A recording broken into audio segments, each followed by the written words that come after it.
Hello, my friend. Today I will tell you another long-forgotten legend. Close your eyes and let the magic transport you to Middle-earth. Our journey begins.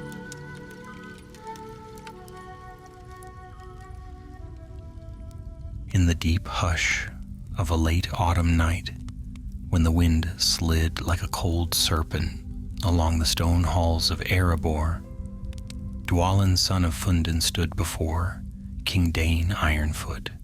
The golden torches crackled behind him, but their warmth did little to soften the unease in the chamber. Word had come from the northern reaches, rumors first, then grim confirmations of orc tracks where none had been seen since the Battle of 5 Armies.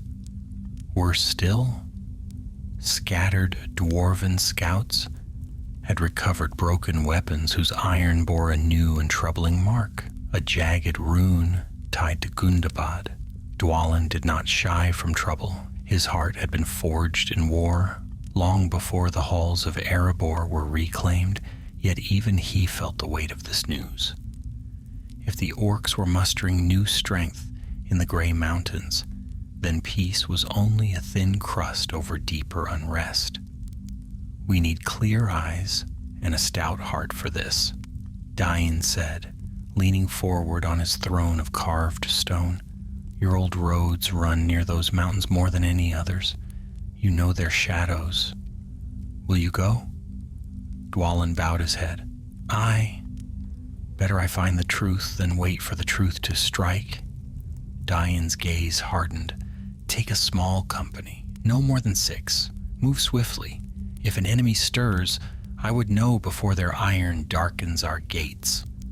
So it was that before dawn burned away the last night frost, Dwalin gathered his chosen companions, Bror the keen-eyed, whose arrows found their mark even in mountain winds, Glóin's young nephew Rory, eager but steady-handed, Naren and Thrund, veterans of past battles, and old Svari, whose quiet voice hid a mind sharp as any blade.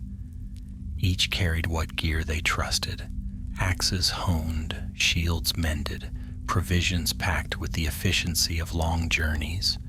They departed through the eastern gate as the sky paled to silver. The lonely mountain glimmered behind them, proud and newly rebuilt, yet still wary of the world's unrest.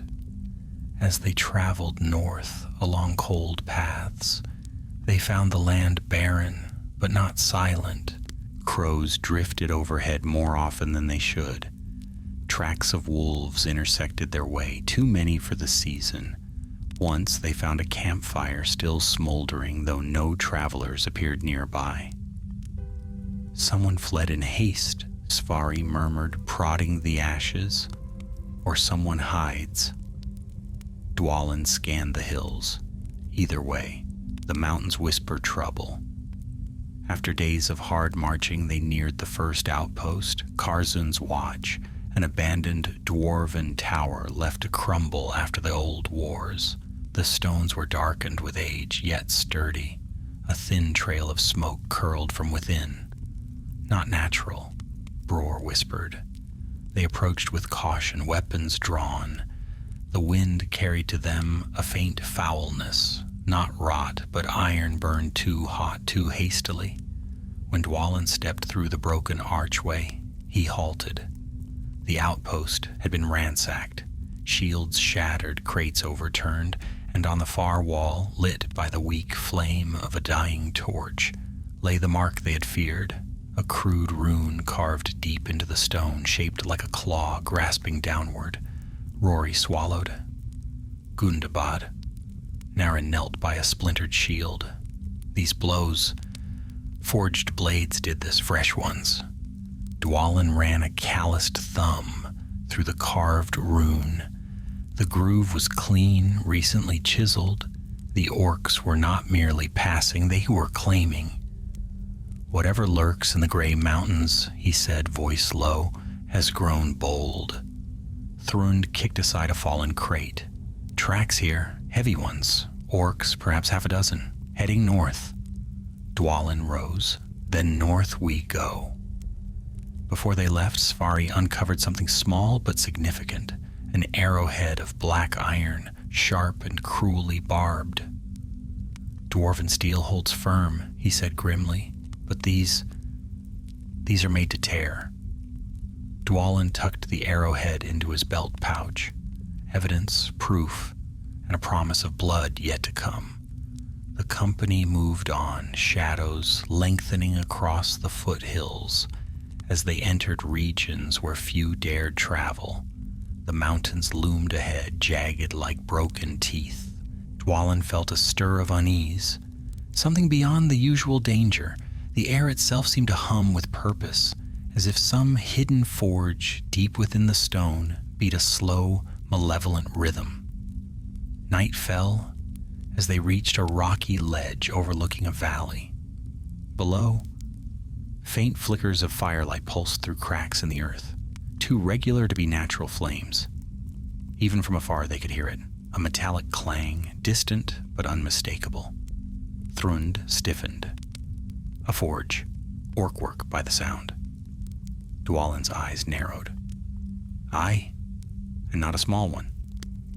The company crouched in silence as the dark valley breathed smoke into the night sky. The rumors were true. Something stirs in the mountains, he thought, and its fire has only begun to burn. Tomorrow they would seek the heart of that fire, and it would not let them go unchallenged. Dawn crept pale and thin over the gray mountains as Dwalin's company descended from the ledge. Frost crackled beneath their boots, and every breath hung like smoke in the air. The night had carried no rest. The clang of distant hammers had echoed faintly until the small hours, rising and falling like the heartbeat of some buried beast. Whatever orcs labored in the valley below, they worked ceaselessly. "We draw close now," Dwalin murmured as they skirted a line of boulders. "Keep low, keep silent." The land grew harsher the farther they pressed on. Deep gashes split the mountainside, where landslides had torn away the stone years before, leaving jagged paths perfect for ambush.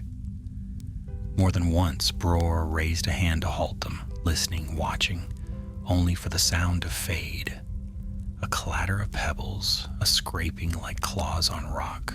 Whether it was orc or mere beast, none could say. By midday they reached a narrow ravine veiled in cold mist.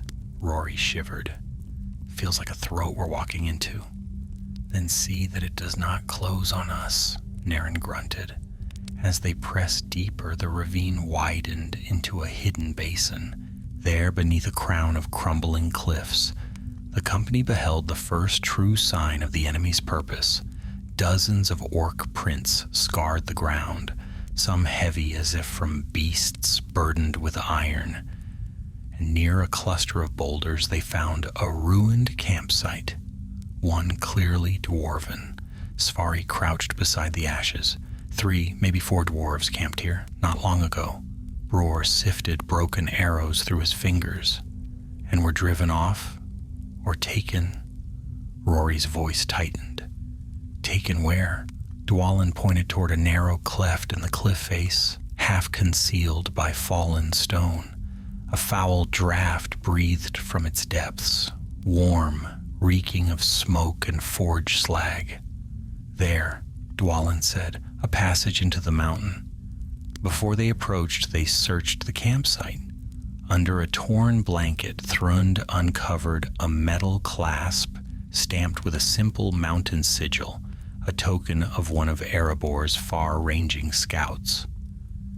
"At least one survived long enough to leave a sign," he muttered.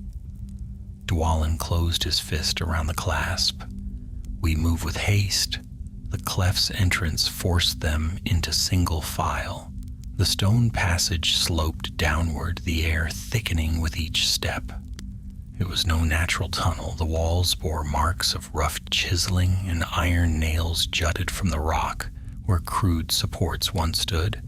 Orc work, hasty, strong enough to hold for a time but never meant to last. A faint rumble carried through the stone, rhythmic as a drum. "Forge bellows," Svari whispered. The deeper they descended, the louder the labor grew. The glow of flame flickered faintly along the walls ahead, and soon the narrow path spilled into a cavern, high vaulted and half lit by guttering torches. The chamber was empty, save for one figure.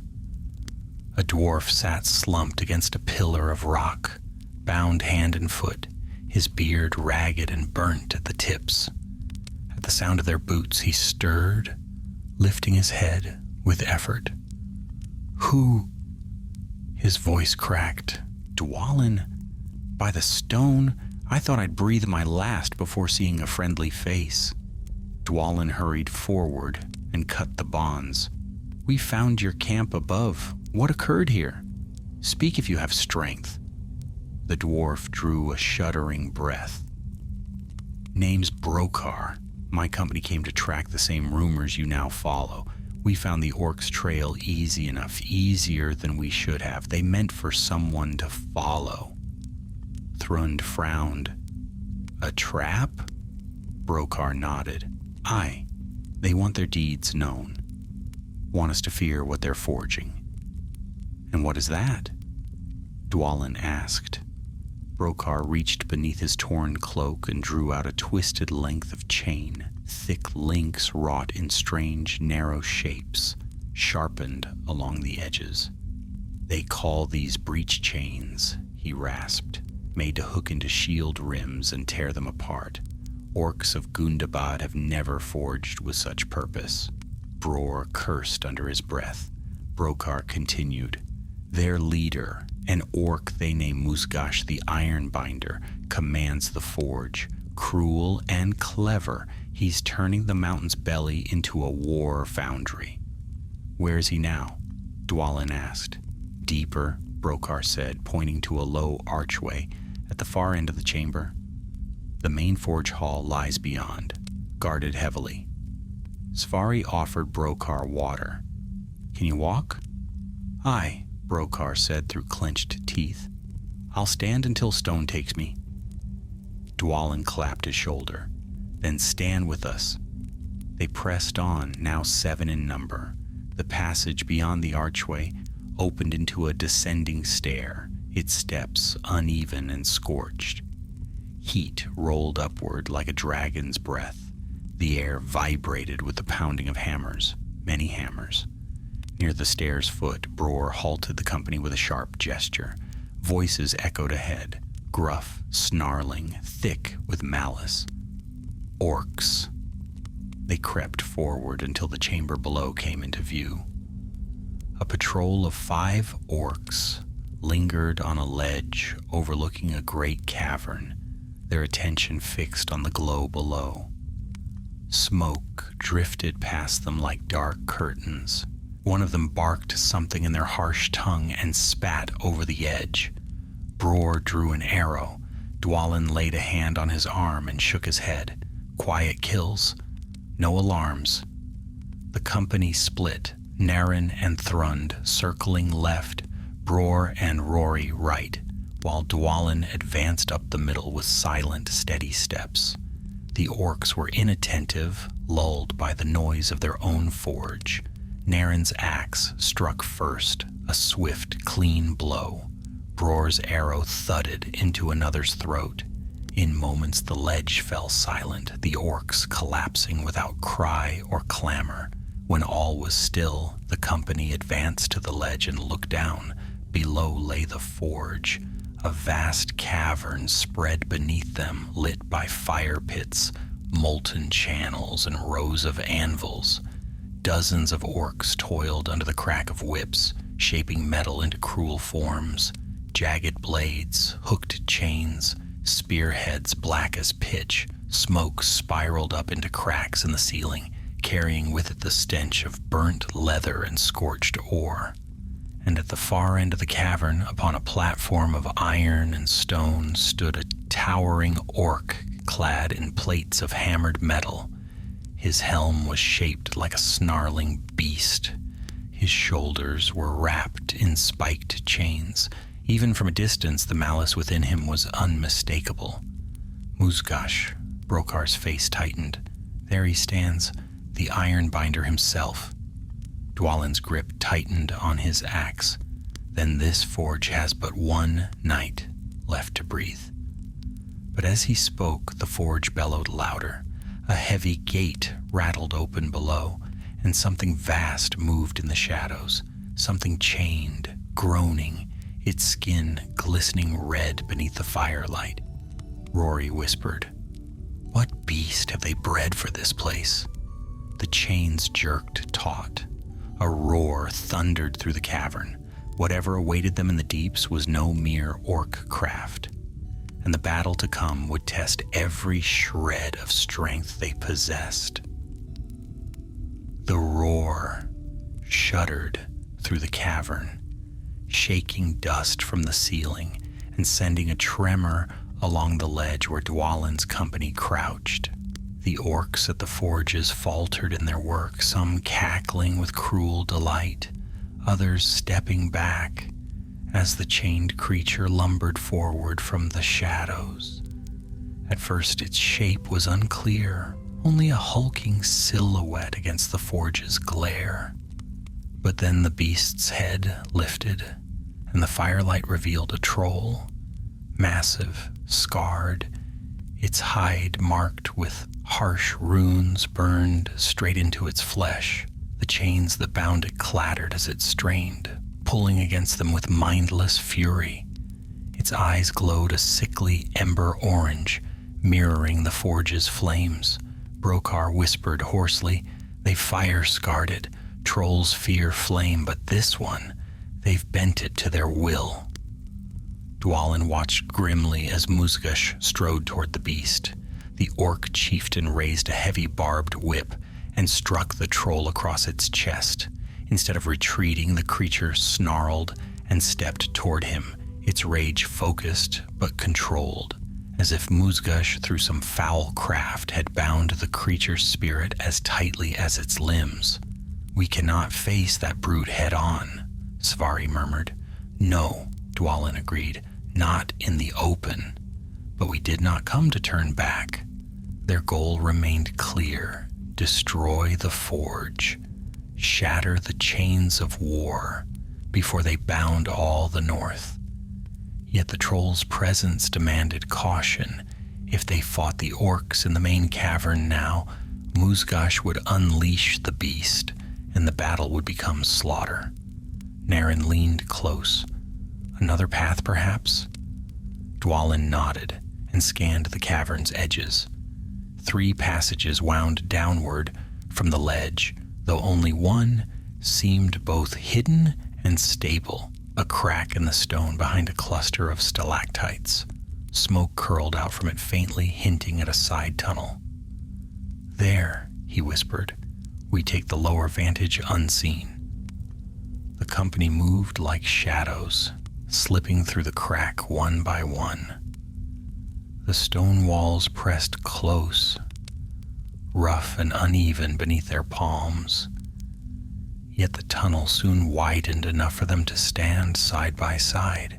Heat thickened as they descended, and the clang of the forges echoed through the passage floor. At last the tunnel opened upon a narrow bridge of rock overlooking a deeper section of the forge.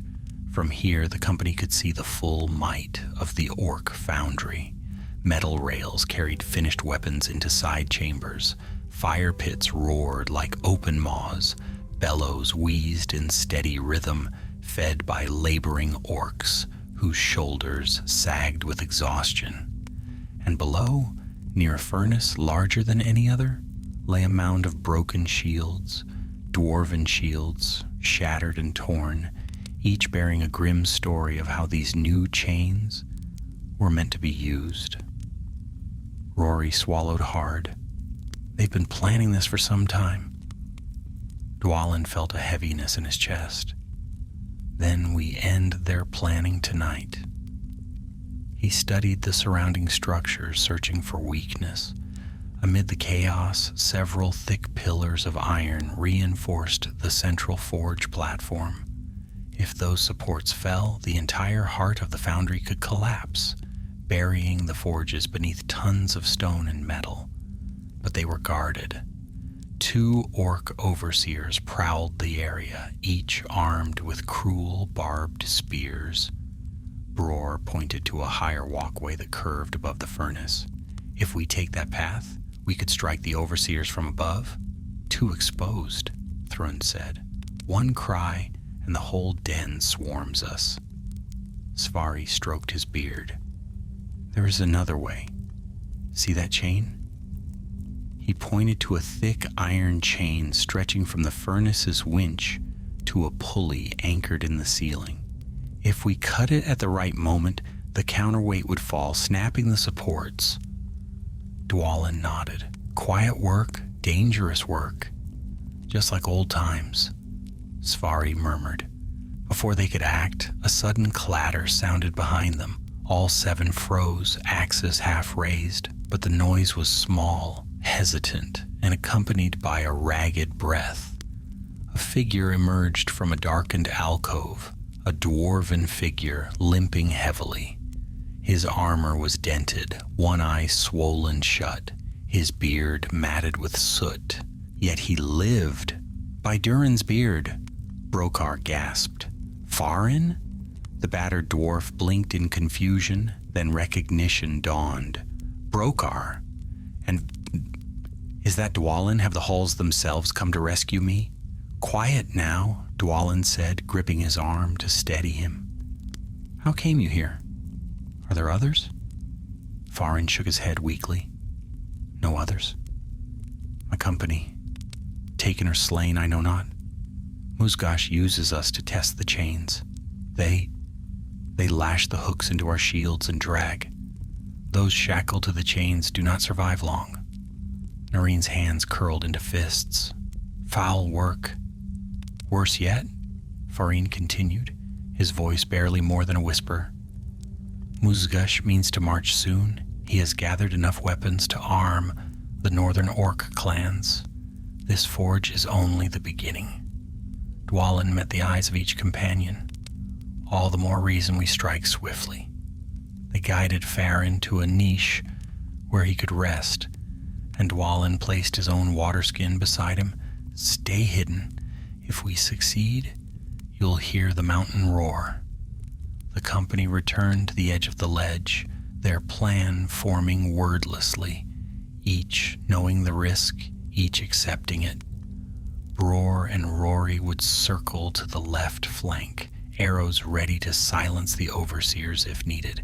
Naren and Thrund would move to the right, their axes primed to cut the chain at Svari's signal. Dwalin and Svari would descend to the chain's anchor point. Dwalin breathed deep. The air was thick with smoke, ash, and heat, yet beneath it all pulsed the steady rhythm of orc hammers. Hammers that, if left unchecked, would one day beat against Erebor's gates. He lifted his axe. For the mountain, he whispered. For the mountain, the others echoed. They moved, down narrow stone steps, across twisting corridors, through choking heat that blurred the edges of sight. Voices drifted from below, orc orders, shouts, and the ever-present growl of the fire-scarred troll. At last they reached the anchor point. The chain hung like a steel serpent, taut and trembling with the strain of the furnace's machinery. Svari knelt beside the massive link, where it could be cut cleanest. Naren and Thrund positioned themselves across the chamber, ready. Bror and Rory crept along the high walkways, bows drawn. Dwalin watched the forge below. Musgash raised his whip again, striking the troll to stoke its fury. The beast roared, shaking its chains, sending fear rippling even through the hearts of orcs nearby. Now, Dwalin whispered. Svari raised his hammer. A single blow rang out. Sharp, heavy, final. The chain snapped, and the mountain groaned as the counterweight began to fall. The falling counterweight tore through the forge's upper supports with a shriek of metal. Sparks flared in a blinding shower, and the entire cavern trembled as if some ancient beast had stirred beneath the stone. For a heartbeat, all labor ceased. The orcs froze, hammers half raised, eyes wide with sudden terror. Then the first pillar buckled. A thunderous crack split the air as iron gave way. The furnace platform shuddered, tilting like a foundering ship. Crates of blades slid across the floor, clattering wildly and spilling wicked steel in every direction. A chorus of snarls rose as orcs scrambled to keep their footing. Muzgash spun toward the collapsing structure, his helm glinting in the firelight. His roar shook the cavern. "Find them! Find who dare!" The second pillar snapped. Heat roared upward as the furnace wrenched free of its mountings. A plume of fire burst from its maw, illuminating the cavern in a hellish glow. Chains whipped loose, swinging like deadly serpents. One struck an orc overseer, sending him flying into the molten channel below with a scream, swallowed instantly by flame. "Down! Move!" Dwalin shouted. Svari ducked as a spray of sparks shot toward him, and Dwalin dragged him behind a rock outcrop. From above, Bror loosed an arrow, striking a guard who lurched too close to the company's hiding place. Rory followed with another shot, silent and swift. But stealth was no longer possible. The cavern descended into chaos. Orcs bellowed orders trying to rally, but the collapsing forge drowned their voices. The fire-scarred troll tore against its binding chains, enraged by the quake that rattled its bones. The lynx strained, groaned, then snapped. The beast stumbled forward free for the first time, and its wrath crashed through the forges like a storm.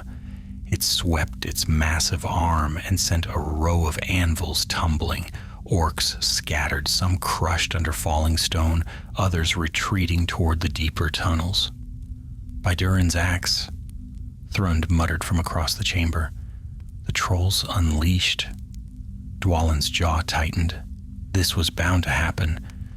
We must finish what we started. As the furnace continued to teeter, Svari tugged Dwalin's sleeve. "Look, one pillar remains. Break it, and the whole platform will fall." The last pillar stood near the central walkway, guarded by a knot of orcs who had finally regained their senses. They formed a shielded circle, cruel eyes scanning the cavern for intruders. Dwalin weighed the distance, too far for archers alone, too exposed for a simple charge, and the troll rampaging below added danger with every step. Yet no choice remained. "Thrund, Narin," Dwalin called quietly. "Circle to the right flank, drive them outward. Bror, Rory, loose arrows if they break their shield wall. Svari and I will take the last pillar." Brokar nodded. "And I will stand with you. I've strength yet to swing a hammer." "Then swing it with purpose," Dwalin said. They descended swiftly, slipping from shadow to shadow. As the last support groaned under renewed strain, the heat grew blistering. Smoke curled in thick strands, stinging their eyes. Metal rang, and the troll's bellows shook dust from the rafters. At the edge of the chamber, Thrund and Narin burst from hiding with a thunderous cry. Their axes crashed against orc shields, driving the defenders into disarray. Startled, the orcs recoiled, just long enough. "Now!" Dwalin shouted.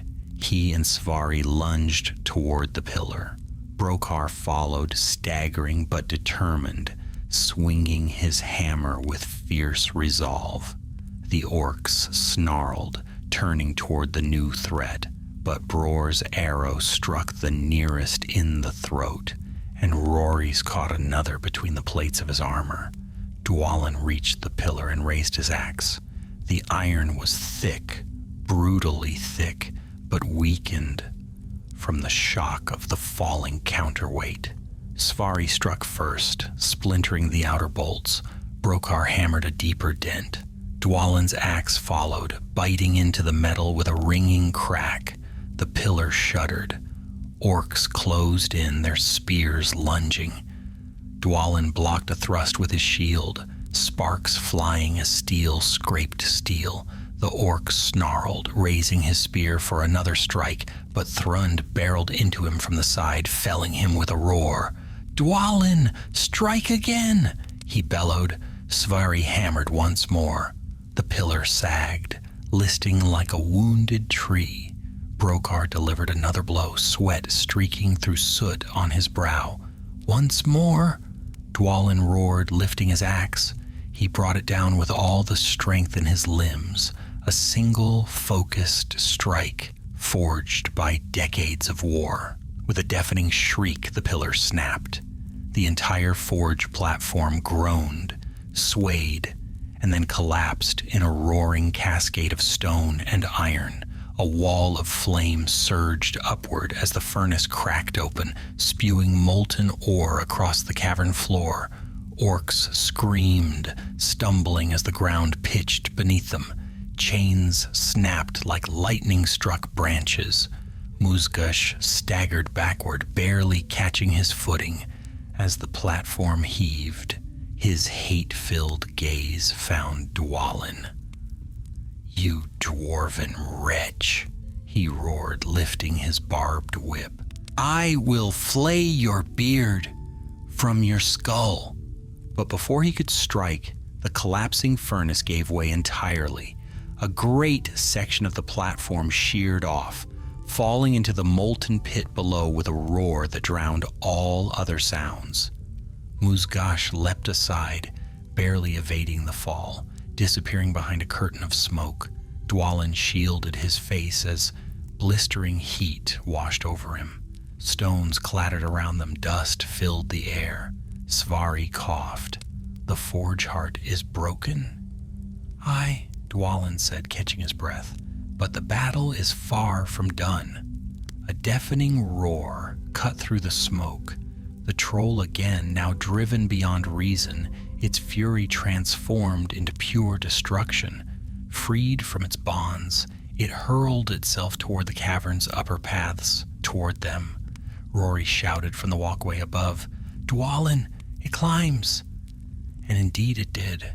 Its massive hands dug into the stone walls, hauling its bulk upward with terrifying speed. Its burned hide glowed in patches from the furnace's heat, and steam hissed where molten sparks clung to its skin. Brokar steadied himself. "What now? The beast won't stop until one of us lies dead." Dwalin's gaze swept the fractured cavern. The forge had fallen, the orcs scattered, but the troll remained a threat that could crush them all if left unchecked. He lifted his axe, its edge shining fierce and cold. "Then we end the troll," he said, "before it ends us." Behind them, rubble shifted. Muzgush was not yet gone. But first, the beast. The final struggle had begun, and the mountain itself seemed to tremble at its coming. The troll surged upward like an avalanche given life, its massive hands sinking into the stone as though the mountain were soft clay. Each pull of its sinewed arms sent cracks spidering across the cavern wall.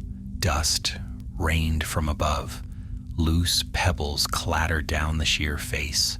Its breath steamed in the hot air, thick as the fog rolling from winter rivers, and its fire-scarred hide gleamed with a terrible heat, as if embers still smoldered beneath its skin. Dwalin stepped forward, planting his boots firmly upon the trembling ledge. "Hold fast," he called. "Do not let it reach us on the climb." Bror and Rory knelt beside a fallen beam that jutted out over the drop. "If it gets up here," Bror muttered, "we'll all be flattened." Rory had already knocked an arrow. "Then we keep it down." Their first volley hissed out as one, 2 arrows streaking downward. Both found their mark, sinking deep into the troll's shoulder. The beast roared, shaking its head in pained fury, but it did not slow. It slammed its forearm against the cliffside, knocking a portion of the rock loose. The ledge beneath the archers jolted. "That is no good," Svari growled. "It climbs faster than we shoot." Below them, Thrund and Naren had moved to the lower path where the ledge curved into a broken stair. "Dwalin!" Thrund called, raising his axe. "Draw it toward us. We'll strike at its hands when it reaches the lower tier." "Do not be reckless," Svari barked. Thrund grinned through his beard. "When have we been anything else?" The troll's next heave nearly brought it level with the lower stair. Naren swung, aiming for the wrist. His blade struck deep, but the beast reacted with brutal speed. It lashed out with a wild, backhanded blow, smashing the stone railing, and Naren with it. The dwarf flew against the cavern wall, his shield absorbing the worst of the impact, but he fell to his knees, breath knocked from his lungs. "Naren!" Thrund charged in, burying his axe into the troll's palm. The creature let out a bellow so loud that the very torches guttered, but still it climbed. Dwalin had watched enough. "Down!" he commanded. He leapt from the higher ledge to the lower stair, landing with a heavy thud beside Thrund. The troll's snarling muzzle was mere arm's length away. Heat blasted him, and Oven's breath made flesh. Dwalin's vision shimmered for a heartbeat, but he held his ground. The troll swung, a wide, sweeping blow meant to send everything before it tumbling into the abyss. Dwalin ducked low, feeling the rush of air above him, and hacked at the exposed tendons beneath the creature's wrist. His axe bit deep, cleaving flesh and sinew. Black blood sprayed thick as tar. The troll howled, releasing its grip from the stone. For a moment it hung in place, suspended only by its wounded left hand. Bror, above, took his chance. "Now, Rory, loose!" 2 arrows shot downward, both plunging into the troll's wounded hand. The grip faltered. "Thrund!" Dwalin shouted. Thrund raised his axe high. "For the mountain!" The blow fell true. With a tearing crack, the troll's last hand slipped free of the cliffside. The great beast plummeted, its roar echoing through the cavern like thunder. But the fall did not grant peaceful silence. The troll crashed onto the ruined forge platform below, smashing through shattered beams and broken chains. The ground beneath it quaked. Flames flared as parts of the furnace caved in further. A wave of heat rolled up the cavern walls, forcing the dwarves to shield their faces. When the smoke thinned, the troll lay still. But only for a moment. It stirred, then rose, wounded, battered, half crushed by the fall, yet still alive, still raging. Svari gritted his teeth. "By all the ancestors, it is tougher than iron." Brokar, who had taken refuge behind a jutting spur of rock, stepped forward. His breathing was harsh. Sweat streaked his soot-stained brow. "There is a way to end it," he rasped. "The chains, those heating pits below, we break them and the troll will fall with the walkway. It cannot climb without those supports." Dwalin grimaced. "We'd fall with it." Brokar met his gaze. "Not if someone remains above." Bror looked down from the ledge. "Say the word, and the arrow flies." "No," Dwalin said. "The beast is too strong. Its hide too thick. We need more than arrows." The cavern groaned suddenly. A great crack rang through the walls. Something shifted deep within the forge, a warning that the mountain's heart had been wounded by their assault. Stone dust drifted from the ceiling like snowfall, and then from a far corner of the ruined forge a voice rang out, harsh, furious. "Dwarves, You will not leave this mountain alive. Musgash. The iron binder emerged through a curtain of smoke, dragging a cruel-looking pole arm etched with jagged runes. His armor, though scorched, remained intact. His helm was twisted but still menacing. In his other hand, he held something worse, a length of flaming chain, glowing red at its tips. Narin wiped blood from his brow and pushed himself to his feet. The chieftain lives. And he brings fire, Thrund muttered. Musgash cracked the flaming chain against the stone, sending sparks flying.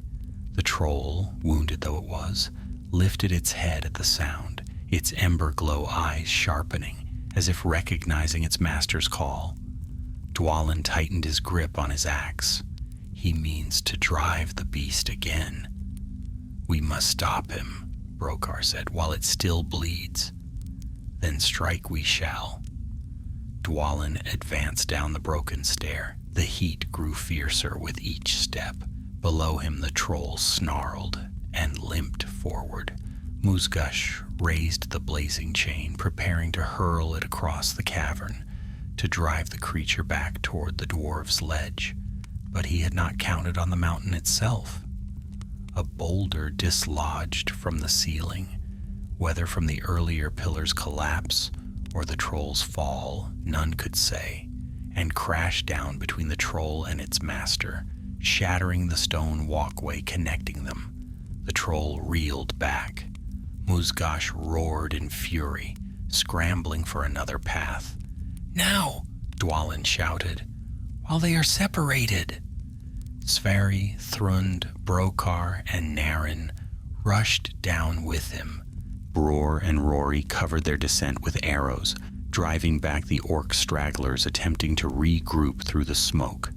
Dwalin reached the broken edge of the walkway just as Musgash turned to face him, eyes blazing with hatred. You think to break my forge, the orc snarled, but I will break your bones, dwarf. Dwalin stepped forward. Your forge is already fallen, and so will you. Behind them, the troll snarled, a reminder that even wounded, it was not yet defeated. The cavern trembled anew.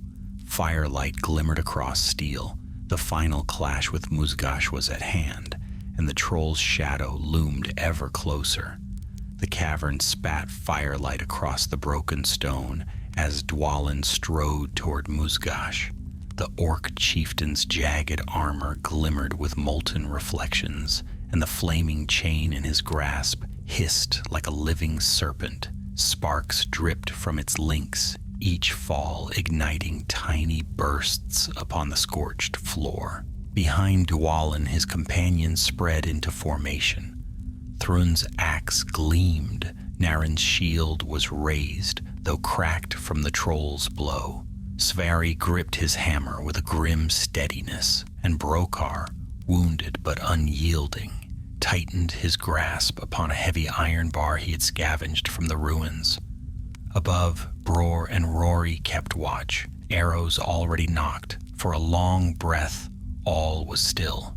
Then Musgash whipped the flaming chain forward. Dwalin braced, shield raised. The chain struck with a thunderous clang, sparks cascading across his beard. The force slid him a full pace backward, boots grinding over the stone. The heat singed his cloak, yet he stood firm. Musgash snarled, You stand in the heart of my forge and dare defy its master? This forge has no master now, Dwalin retorted, lowering his shield and stepping forward. Only a grave waiting to be filled. The orc lunged, wielding chain and polearm with brutal dexterity. The chain swept low. Dwalin leapt aside. The polearm thrust high. Thrund intercepted it, axe catching the blade with a shower of sparks. Musgash twisted, drove his elbow into Thrund's helm, and forced him back. Narin moved in next, shield raised. Musgash slammed the flaming chain downward onto it. The shield's wood burst into embers. Narin grunted, dropped the smoking remains, and rolled aside as Musgash's pole arm came down where he had stood. The iron binder was powerful, far more powerful than any common orc. He fought with the frenzy of a host, yet moved with an unsettling precision. It was no mere brute strength, but cruel discipline forged in countless battles. Dwalin ducked beneath a sweeping strike and answered with a slash to Musgash's leg. The blade hit true, leaving a deep gash. Musgash roared, backhanding Dwalin with the chain's heated links. The blow struck his shoulder like a hammer wrapped in fire. Pain burst down his arm, and the world tilted for a breath. He staggered, but did not fall. Svari rushed past him with surprising swiftness. For an older dwarf, hammer raised. Musgash pivoted, lifting the chain to parry. The hammer struck the links with a crack, snapping two apart. Molten sparks spilled across the floor. "Ha!" Svari barked. "Your fires grow cold, orc." But Musgash's response was a vicious kick that caught Svari in the ribs. The elder dwarf skidded across the stone, barely stopping at the lip of a broken platform. Dwalin gritted his teeth. "Brokar, with me!" The two charged as one. Brokar swung the iron bar in a heavy arc, forcing Musgash to deflect with his pole arm. The blow rattled the entire weapon, throwing off the orc's balance. Dwalin seized the chance. He hurled himself forward, shoulder first, driving Musgash back several steps. But the orc recovered swiftly, fury twisting his features. He lashed the chain around Dwalin's axe haft, the glowing links wrapping tightly. Dwalin snarled, planting his feet as Musgash pulled. The chain burned hotter. The orc heaved, trying to wrench the axe away. Dwalin held fast. "Let go, little dwarf!" Musgash hissed. Dwalin leaned forward, eyes blazing. "Never!" He twisted sharply, ducking beneath the pull, and drove his forehead into Musgash's helm with a thunderous crack. Stunned, the orc loosened his grip, and Dwalin wrenched his axe free, tearing away a molten fragment of the chain. Above them, Bror shouted, "Dwalin! The troll moves again!" All glanced toward the far end of the cavern. The massive beast, though grievously wounded, had clawed its way upright. Its breath poured in steaming clouds. One eye sagged shut, the brow crushed from the fall, but the other still burned bright with malice. It limped forward on trembling limbs, snarling as it dragged its ruined arm. Chains dangled from its body like shattered armor. "It comes to crush us all," Thrun growled. "Then we finish Musgash before it reaches us," Dwalin said. But Musgash heard. His grin widened, hatred mingling with sudden vile cunning. "You think you have won?" he rasped. "See how little it matters. Even dying, my beast obeys my voice." He slammed his fist against his breastplate and loosed a terrible cry, the same guttural command he had used to drive the troll earlier. The troll jerked, turned, and began its limping charge toward the walkway where Bror and Rory stood, the highest vantage the company possessed. Rory paled. Its path leads straight to us." Bror fired an arrow into its chest. It barely slowed.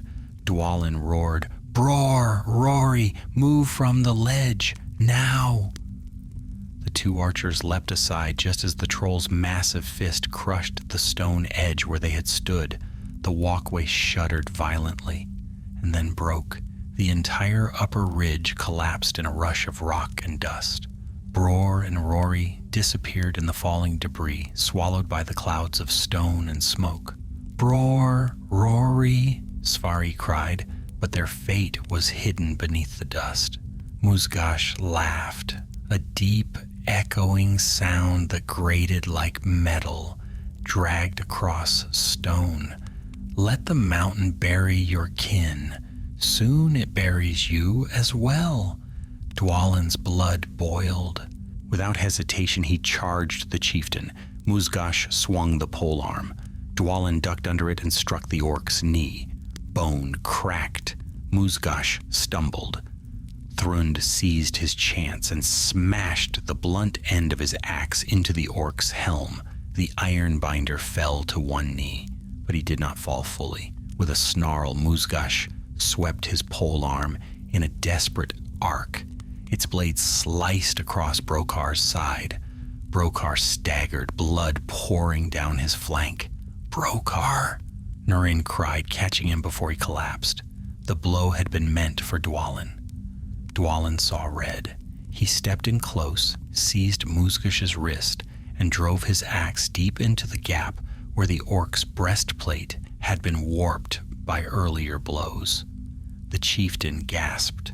Dwalin pushed the blade deeper. "For every brother you bound to your chains." He tore the axe free. Musgash collapsed at last, his helm clattering to the stone. His flaming chain sputtered and died, its last embers hissing away. But victory was not yet won, for the troll still stood, shaking with fury, wounded beyond sense. Enraged by Musgash's death cry, it turned toward the dwarves once more. Dwalin clenched his axe. Thrund lifted his. Svari steadied his hammer despite the pain in his ribs. Naren, though bruised and battered, raised his shield. Behind them, Brokar gasped, pointing through the thinning dust. Look there." From the rubble of the fallen walkway, two silhouettes rose, coughing, bloodied but alive. Bror and Rory. Dwarven spirits cannot be crushed by stone. As the troll lumbered toward them for the final clash, Dwalin's heart steadied. One foe remained, and they would face it together. The troll lurched forward, its breath rolling across the cavern like the fumes of a burning forest.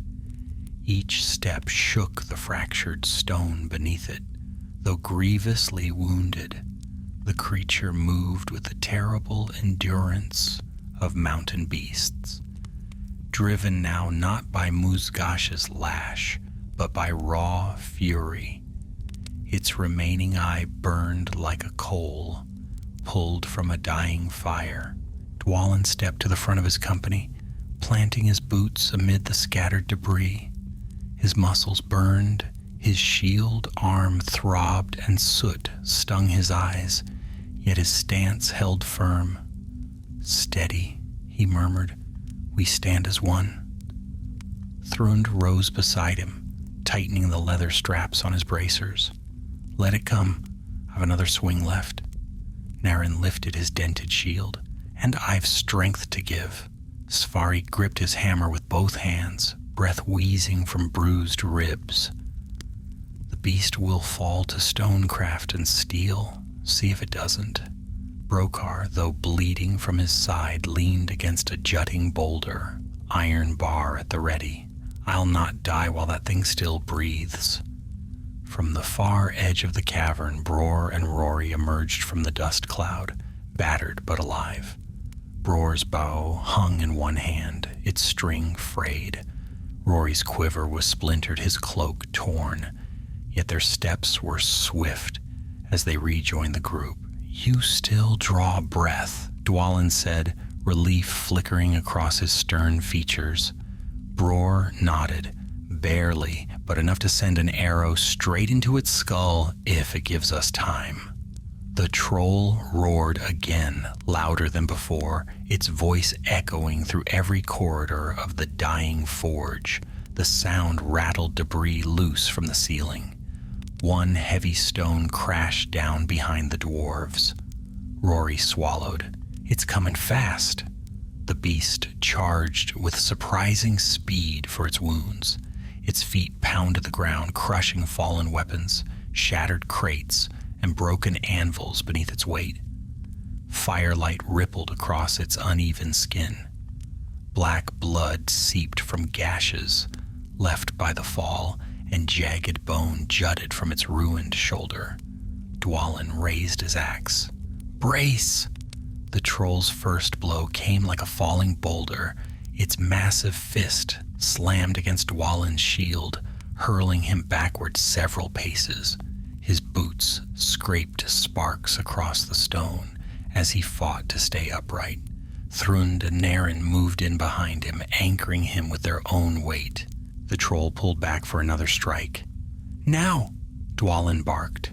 Bror loosed the first arrow. It struck the troll's exposed brow, sinking deep.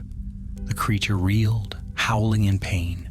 Rory followed with a second shot, but the arrow clattered off its thick hide as the troll twisted. The beast swung wildly.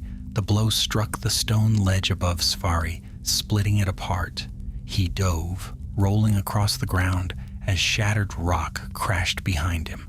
"Too close," Svari grunted, forcing himself up. The troll turned toward him, eye blazing. "Over here, filth!" Thrund roared, smashing the flat of his axe against his shield to draw its wrath. The beast lunged. Thrund dodged aside, hacking at its leg as it passed.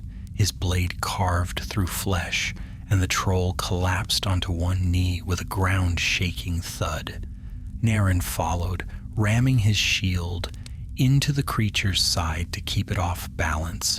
Dwalin seized the opening. He sprang onto a fallen beam and leapt toward the troll's wounded shoulder, burying his axe into the thick, scarred hide. The blow tore through muscle, sending a gush of dark blood across the stones. The troll shrieked, wrenching itself upward. With a violent twist, it hurled Dwalin aside. He struck the ground hard, the impact driving the breath from his lungs. His axe skidded across the stone, disappearing beneath a collapsed support beam. "Dwalin!" Rory cried, but Dwalin raised a hand, signaling them to hold their ground. He struggled to his feet, blood trickling from his brow, eyes blazing with renewed fury. The troll staggered, swaying from its wounds, but it was not yet defeated. It slammed both fists into the ground, sending a shockwave across the cavern floor. The dwarves stumbled, struggling to regain their footing. Cracks splintered outward from the impact, and molten ore seeped down one widening fissure, glowing like a river of fire. Brokar shouted over the din, "Drive it back toward the broken furnace. The stone is weak there." "Yes," Svari called. "If it falls, the fire will finish the job." Dwalin nodded sharply. "All of you, press it." The company surged forward. Thrund struck at its calf. Naren slammed his shield into its flank, forcing it step by step toward the collapse. Svari swung his hammer at the troll's crippled arm, shattering bone with a sickening crack. Bror and Rory positioned themselves along the cavern's upper incline, firing their remaining arrows in tight, disciplined volleys. Each arrow found its mark. Eyes, joints, raw wounds. The troll staggered back, roaring in agony. Its foot slipped on the molten slick stone. Dwalin saw the moment and seized it. He dashed forward, ignoring the burning pain in his ribs, and grabbed his fallen axe from beneath the beam. With a single heave, he freed it.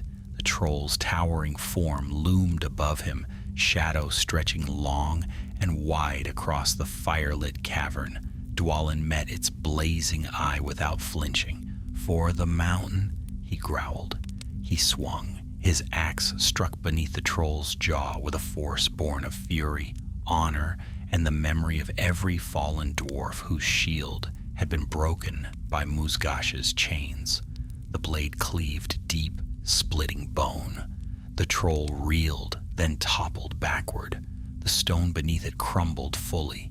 The weakened furnace platform gave way with a roaring crack, collapsing into the fiery chasm below. The troll fell with it, bellowing its last as the molten heart of the forge swallowed it whole. A pillar of flame burst upward, casting the cavern in fierce light. Then silence. Heavy breaths filled the void. dwarven breaths, weary yet unbroken. Thrund leaned on his axe. "It's done." Svari sank to one knee, pressing a hand to his ribs. "By stone and steel, I never wish to fight another troll." Bror and Rory joined the others, dust-covered but alive. "The forge will not rise again," Bror said quietly. Brokar wiped soot from his brow, and the north will breathe easier for it. Dwalin lifted his gaze toward the cavern roof, where cracks glowed faintly with the embers of the dying forge. "Aye," he murmured, "this place will trouble no dwarf again." The danger was ended, but their journey out of the mountain had yet to begin. For a brief moment, nothing moved within the broken forge but drifting embers and falling ash. The cavern's roar had quieted, settling into a deep, smoldering groan as molten ore burrowed into the fissures below. The troll's final plunge had torn open the weakened floor, leaving a yawning chasm that glowed with pulsing veins of fire. The forge's death throes echoed through every beam and wall, as if the mountain itself exhaled in exhaustion. Dwalin stood at the edge of the ruined platform, chest heaving, sweat and soot streaking his brow. His limbs trembled, not from fear, but from the sheer weight of the struggle and the knowledge that they still had miles of danger ahead before the mountain released them. Thrund limped to his side, bracing himself on the haft of his axe. "If the beast's fall didn't bring down the whole cavern," he said between breaths, "then perhaps the mountain shows us favor today." Svari snorted, though pain tightened his voice. "Favor? More like stubborn stone, refusing to give up before we do." Bror and Rory climbed over the scattered rubble to rejoin the group. Rory's bow hung in two pieces, snapped in the collapse. Bror had a shallow cut across his cheek where a falling stone had grazed him, but both seemed steady on their feet. "Dwalin," Bror said, surveying the ruin below. "The forge is gone. Musgash is slain. The troll lies in fire. I'd say the Ironbinder's work is undone." "Aye," Dwalin answered quietly, "but the mountain is not finished with us yet." As if to punctuate his words, the cavern shuddered. A deep rumble rolled through the earth, and a thin crack raced along the ceiling overhead. Dust sifted down in whispering showers. Naren, still gripping his cracked shield, looked upward uneasily. "We must leave. Now, this whole place is ready to collapse." "And quickly," Brokar added, pressing a hand to the bloody wound at his side. "Every stone groans, like it wishes to bury us alongside the forge." Dwalin nodded. "Then gather what strength you have left. We make for the upper tunnels, the same way we came if the path still stands." Bror frowned. "If it still stands." "Only one way to know," Dwalin said. "Move." They crossed the cavern with haste, weaving between fallen beams, shattered anvils and pools of molten metal that hissed in the cooling air. The glow of dying fires cast their shadows tall across the walls, figures of dwarves stumbling through the ruins of an enemy's labor. As they passed the spot where Musgash had fallen, Svari paused. The chieftain's broken helm lay half buried beneath rubble, its twisted metal still hot to the touch. Svari nudged it with the butt of his hammer. "Foul creature," he muttered. "Let this be the last of your line." Dwalin put a hand on his shoulder. "Leave it. The mountain will claim him." They moved on. Reaching the far end of the cavern, they found the lower stair cracked but still intact. The air in the tunnel beyond was thick with smoke, and the walls shone a faint, angry red from the heat that still radiated from below. Naren covered his mouth. "Stale as a goblin's den." Brokar chuckled weakly. I've fought in goblin dens that smelled sweeter.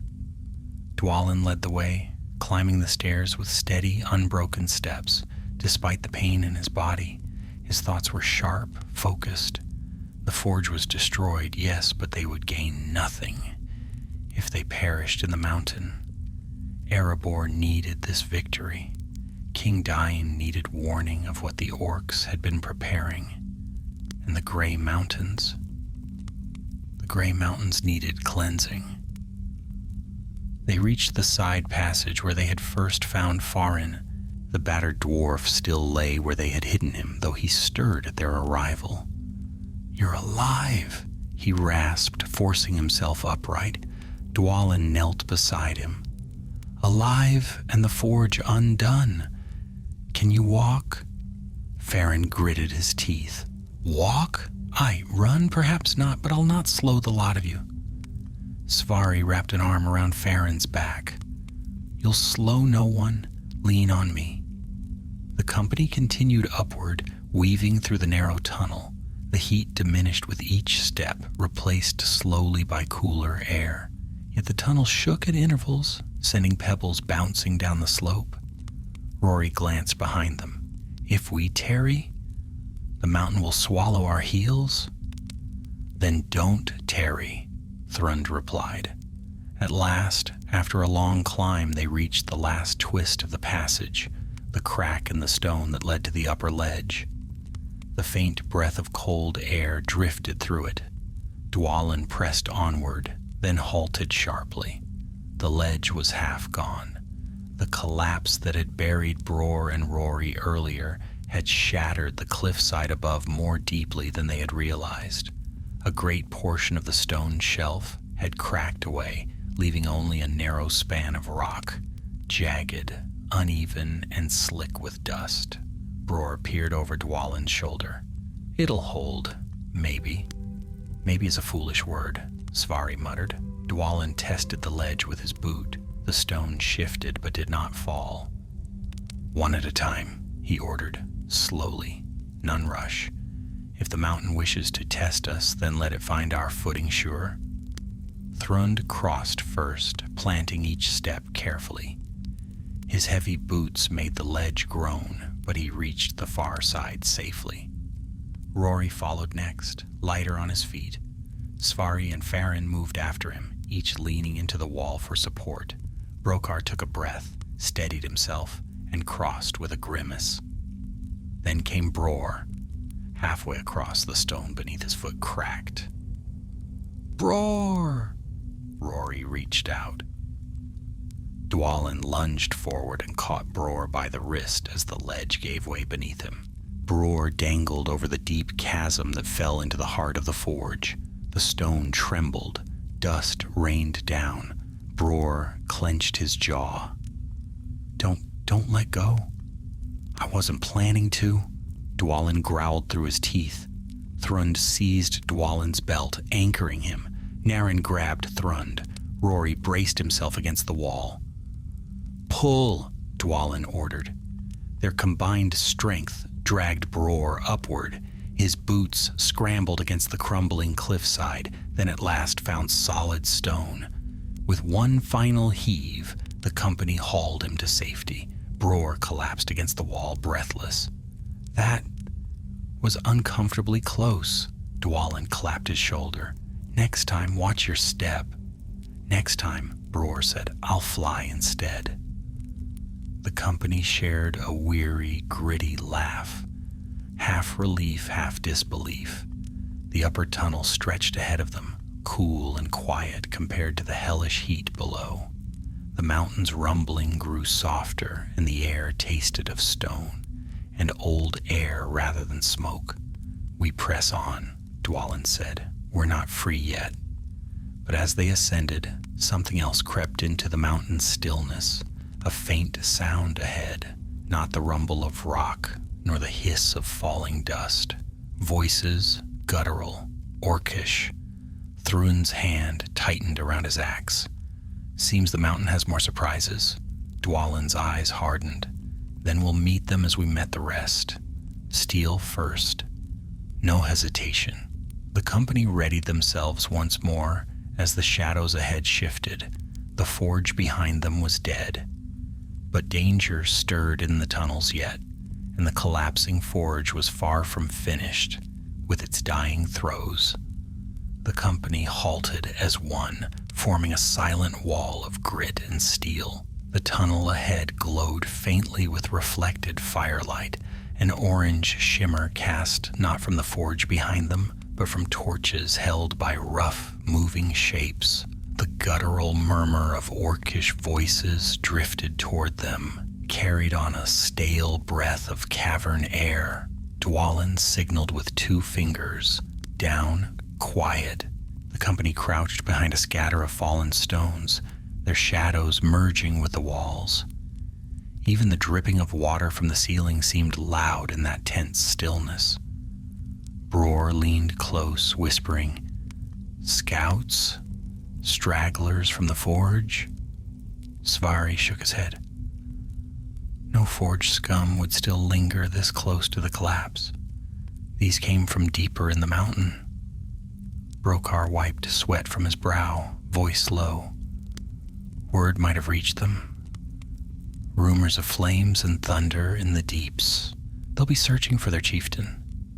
Or searching for us, Rory added grimly. Dwalin peered around the stone edge. 5 orcs crept along the tunnel, lean, wiry creatures with jagged blades and cruel, sharp eyes that flicked nervously between shadows. Scouts indeed, but seasoned ones. Their movements were quick, their steps sure, and at their center trudged a larger orc, armored lightly yet carrying himself like one accustomed to command. Thrund squinted. That one in the middle, he's no common rat. "Captain," Dwalin murmured, "sent to see why the mountain groans?" Narin cursed under his breath. "If they mark our trail, more will follow." "That they will," Dwalin agreed, "which is why they must fall here, quietly." The torchlight shifted as the orcs approached the bend. The warriors tightened their grips on their weapons. The heat and exhaustion weighing on their limbs mattered little now. A clean strike, silent and swift, was needed, or the tunnel would echo with battle and bring doom upon them. Dwalin raised his hand and pointed. Bror and Rory to the flanks, bows ready, Narin and Thrund to take the first 2 orcs as they passed, Svari and Brokar to hold the rear in case more came from behind. Dwalin himself would break the captain. No words were exchanged. No more needed speaking. The scouts rounded the bend. The first orc stepped into the shadows, then crumpled, Bror's dagger buried deep beneath its jaw. The torch fell from its grasp, clattering across the stone.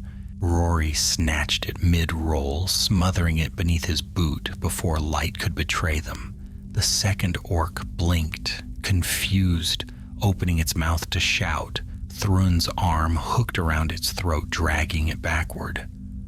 A quick twist silenced the cry. The others hesitated only a heartbeat. Enough. Dwalin sprang from cover like a thunderbolt. His axe slammed into the captain's chest plate, not deep enough to kill, but enough to hurl the orc back with a crash. The creature hit the wall, snarling, its torch scattering sparks. "Dwarves! In the tunnels!" it bellowed. "Kill the shouter!" Svari roared. Before the cry could echo far, Dwalin struck again. The orc captain raised his blade, but Dwalin's strength drove through it, shattering the captain's guard. The axe cleaved through helm and bone. The shout died mid-echo. 2 remaining orcs lunged in fury. Narin stepped into the path of one, shield up. The blow rang loudly, jarring his arm, but he rammed the shield's boss into the orc's snout, sending it staggering. Rory's arrow struck its throat. An instant later, the last orc swung wildly at Brokar, who, though wounded, knocked the blade aside with his iron bar and smashed its temple with a sickening crack. The creature fell, still twitching. Silence followed, heavy and absolute. The stench of orc blood mingled with the acrid tang of smoke from below. For a moment, the company simply breathed, steadying themselves. Rory wiped his brow. Well, that was quiet enough. Barely, Naren muttered, cradling his arm. My shield nearly cracked in half from that brute's swing. Thrund thumped him on the back. Then you held it well. Dwalin knelt beside the orc captain, searching the corpse quickly. A small horn hung from its belt, carved with crude runes. He grimaced. If it had blown this, we'd have half a dozen more down our throats. Best leave it here, Svari said. No, Dwalin replied. I'll take it. Brokar frowned. What for? Dwalin tucked the horn into his belt. If the tunnels hold more scouts, a single orcish call may turn them aside or bring them to the wrong place. Better to carry a piece of their craft than leave it behind. The company continued upward through the tunnel. Their lamps were gone, but the faint air currents whispered of an exit somewhere above. Stone dust still drifted from the ceilings, and from far below the dying forge groaned like a wounded beast left to smolder. The tunnel forked at a narrow junction. The left path was wide, well-trodden, but the floor was scorched and orc markings lined the walls. Their road, Svari said darkly. Aye, and we want nothing to do with it. Bror added. The right path was smaller, half-choked with fallen rocks and slanting upward at a steep angle. Dwalin pressed his palm against the stone, cold, natural, untouched by orcish filth. This way, he decided. They climbed in weary silence, the incline forcing them to lean heavily on their weapons for balance.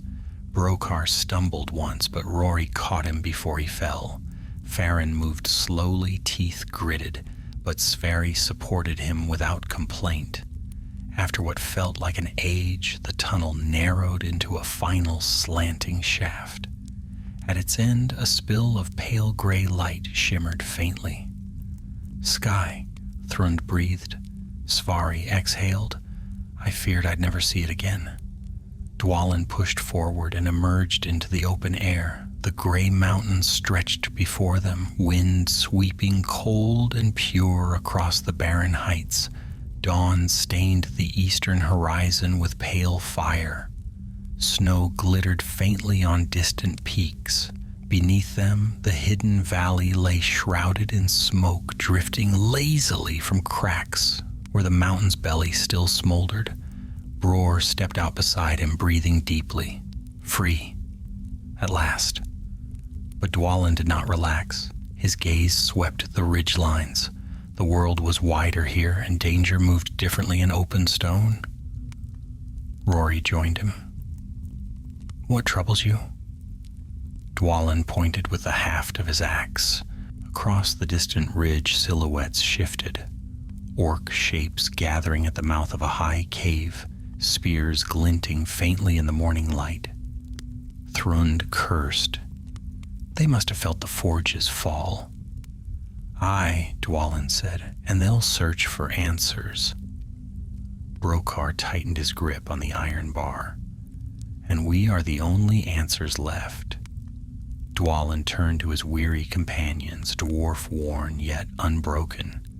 We make for the northern pass. If we keep to the ravines, we can outrun them. But we must move now. The mountain may be rid of Musgasha's forge, yet orcs remain in these heights. He rested his axe upon his shoulder. This tale is not yet done.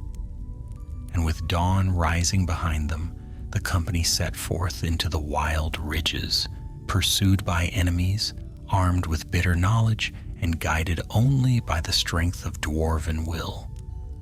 Cold wind swept across the high ridge as Dwalin guided the company away from the collapsed forge.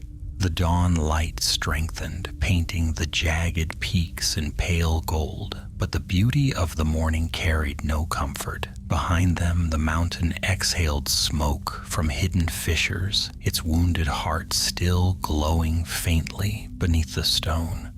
Ahead stretched a wild, broken land of cliffs and ravines, treacherous ground even without the threat of pursuit. Thrund glanced back, eyes narrow. Those orcs on the ridge will not stand idle. No, Dwalin agreed.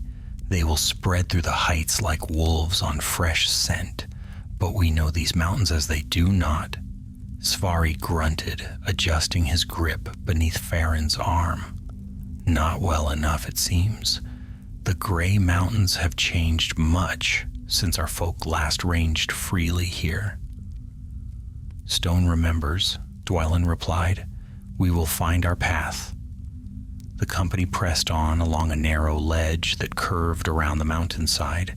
Loose stones skittered beneath their boots and tumbled down into the abyss below. Bror moved with an archer's light step, helping Rory where the path narrowed to barely a shoulder's width.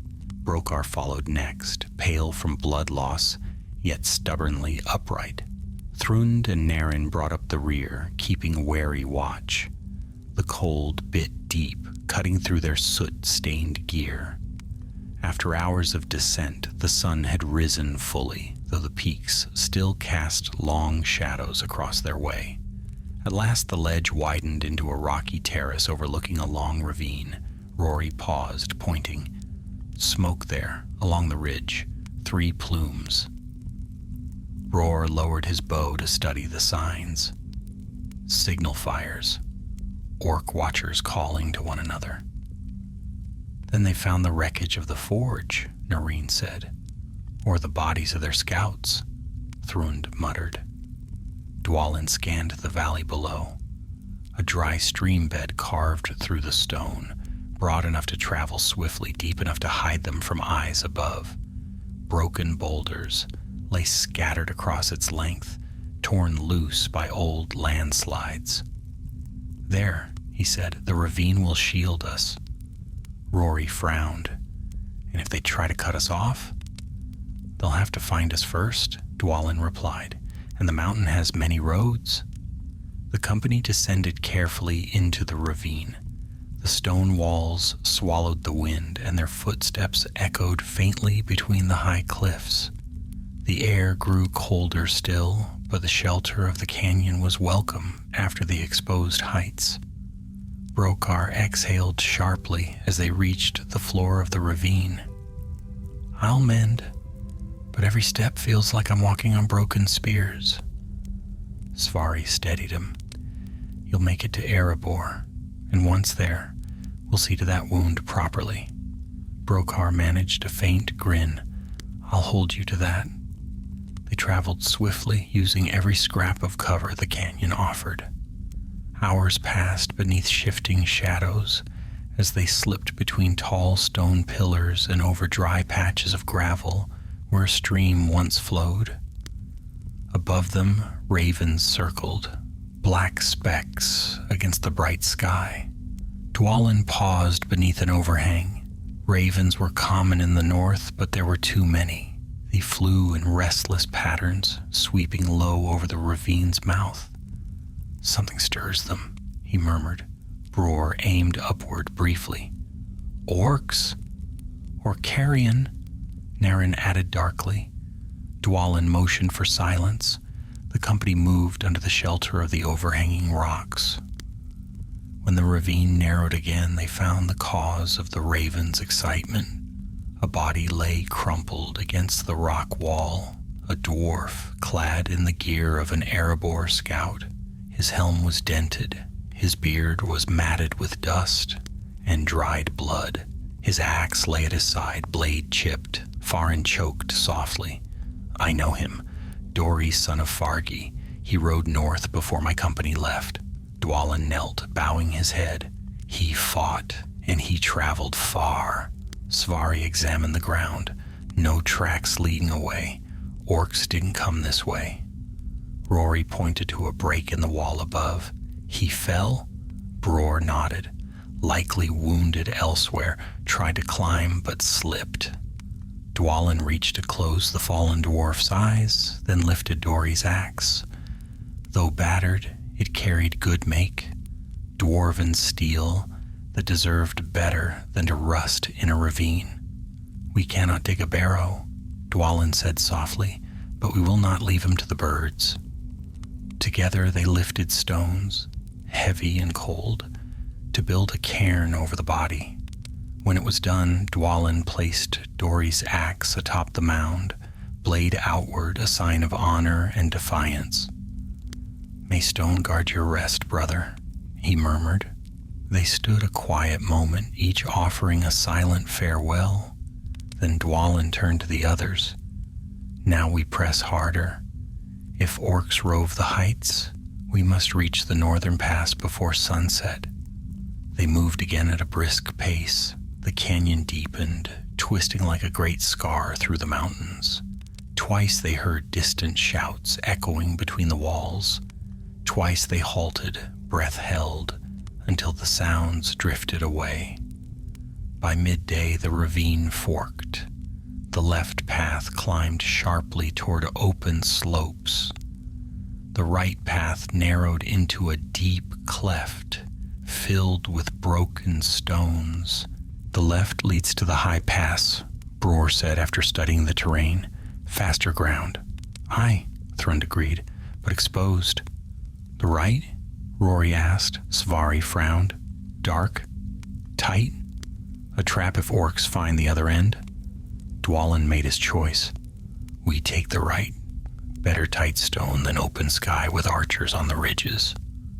They entered the cleft single file. The walls rose steeply, forming a narrow throat through the mountain. Light dimmed. Only thin slivers reached the ground between towering stone spires. Naren muttered, "Feels like walking into a carved tomb." "Then let us be the ghosts that haunt it," Brokar replied.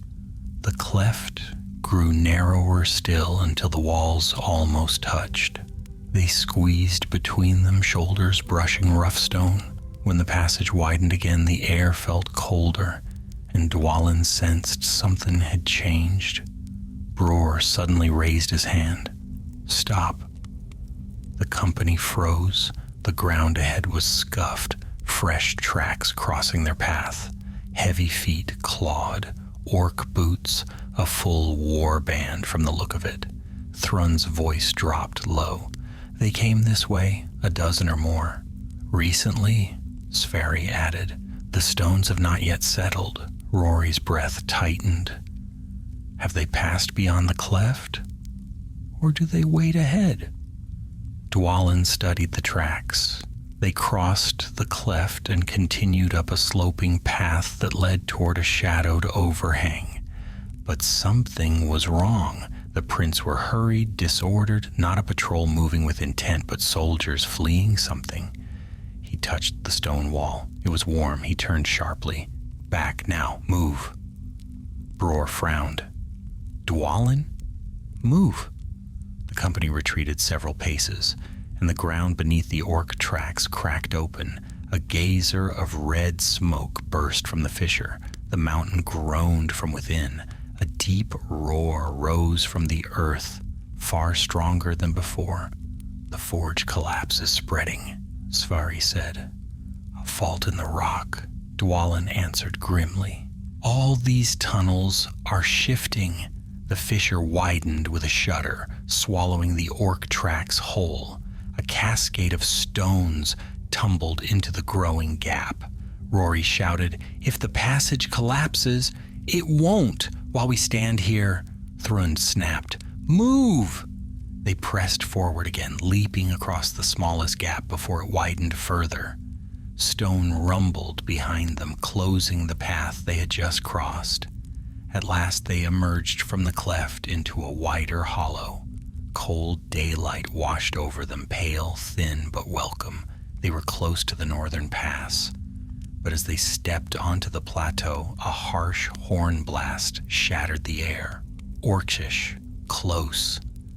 3 harsh replies echoed from the ridgelines. Dwalin's eyes hardened. They found our trail. Svari lifted his hammer. Then let them come. No, Dwalin said. We do not fight here. We run for the pass. It's narrow. Only 2 can stand abreast. If they reach us before we cross, we hold the line. Thrund grinned. A good line then. Through the drifting snow light, dark shapes raced across the ridge, orcs descending fast. The gray mountains were not done with them yet.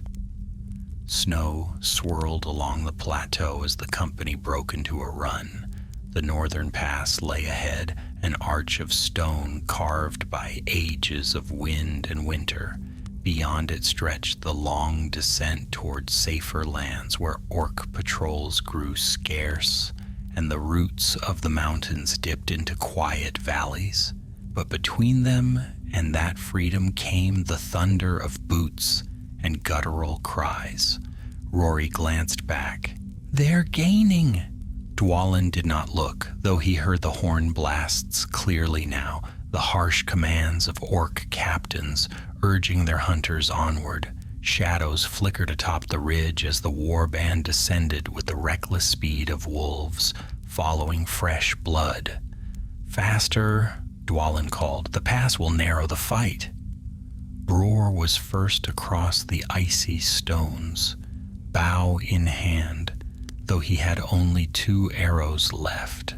Svari half-guided, half-dragged Farron, whose breath rattled with each step, but whose determination kept him on his feet.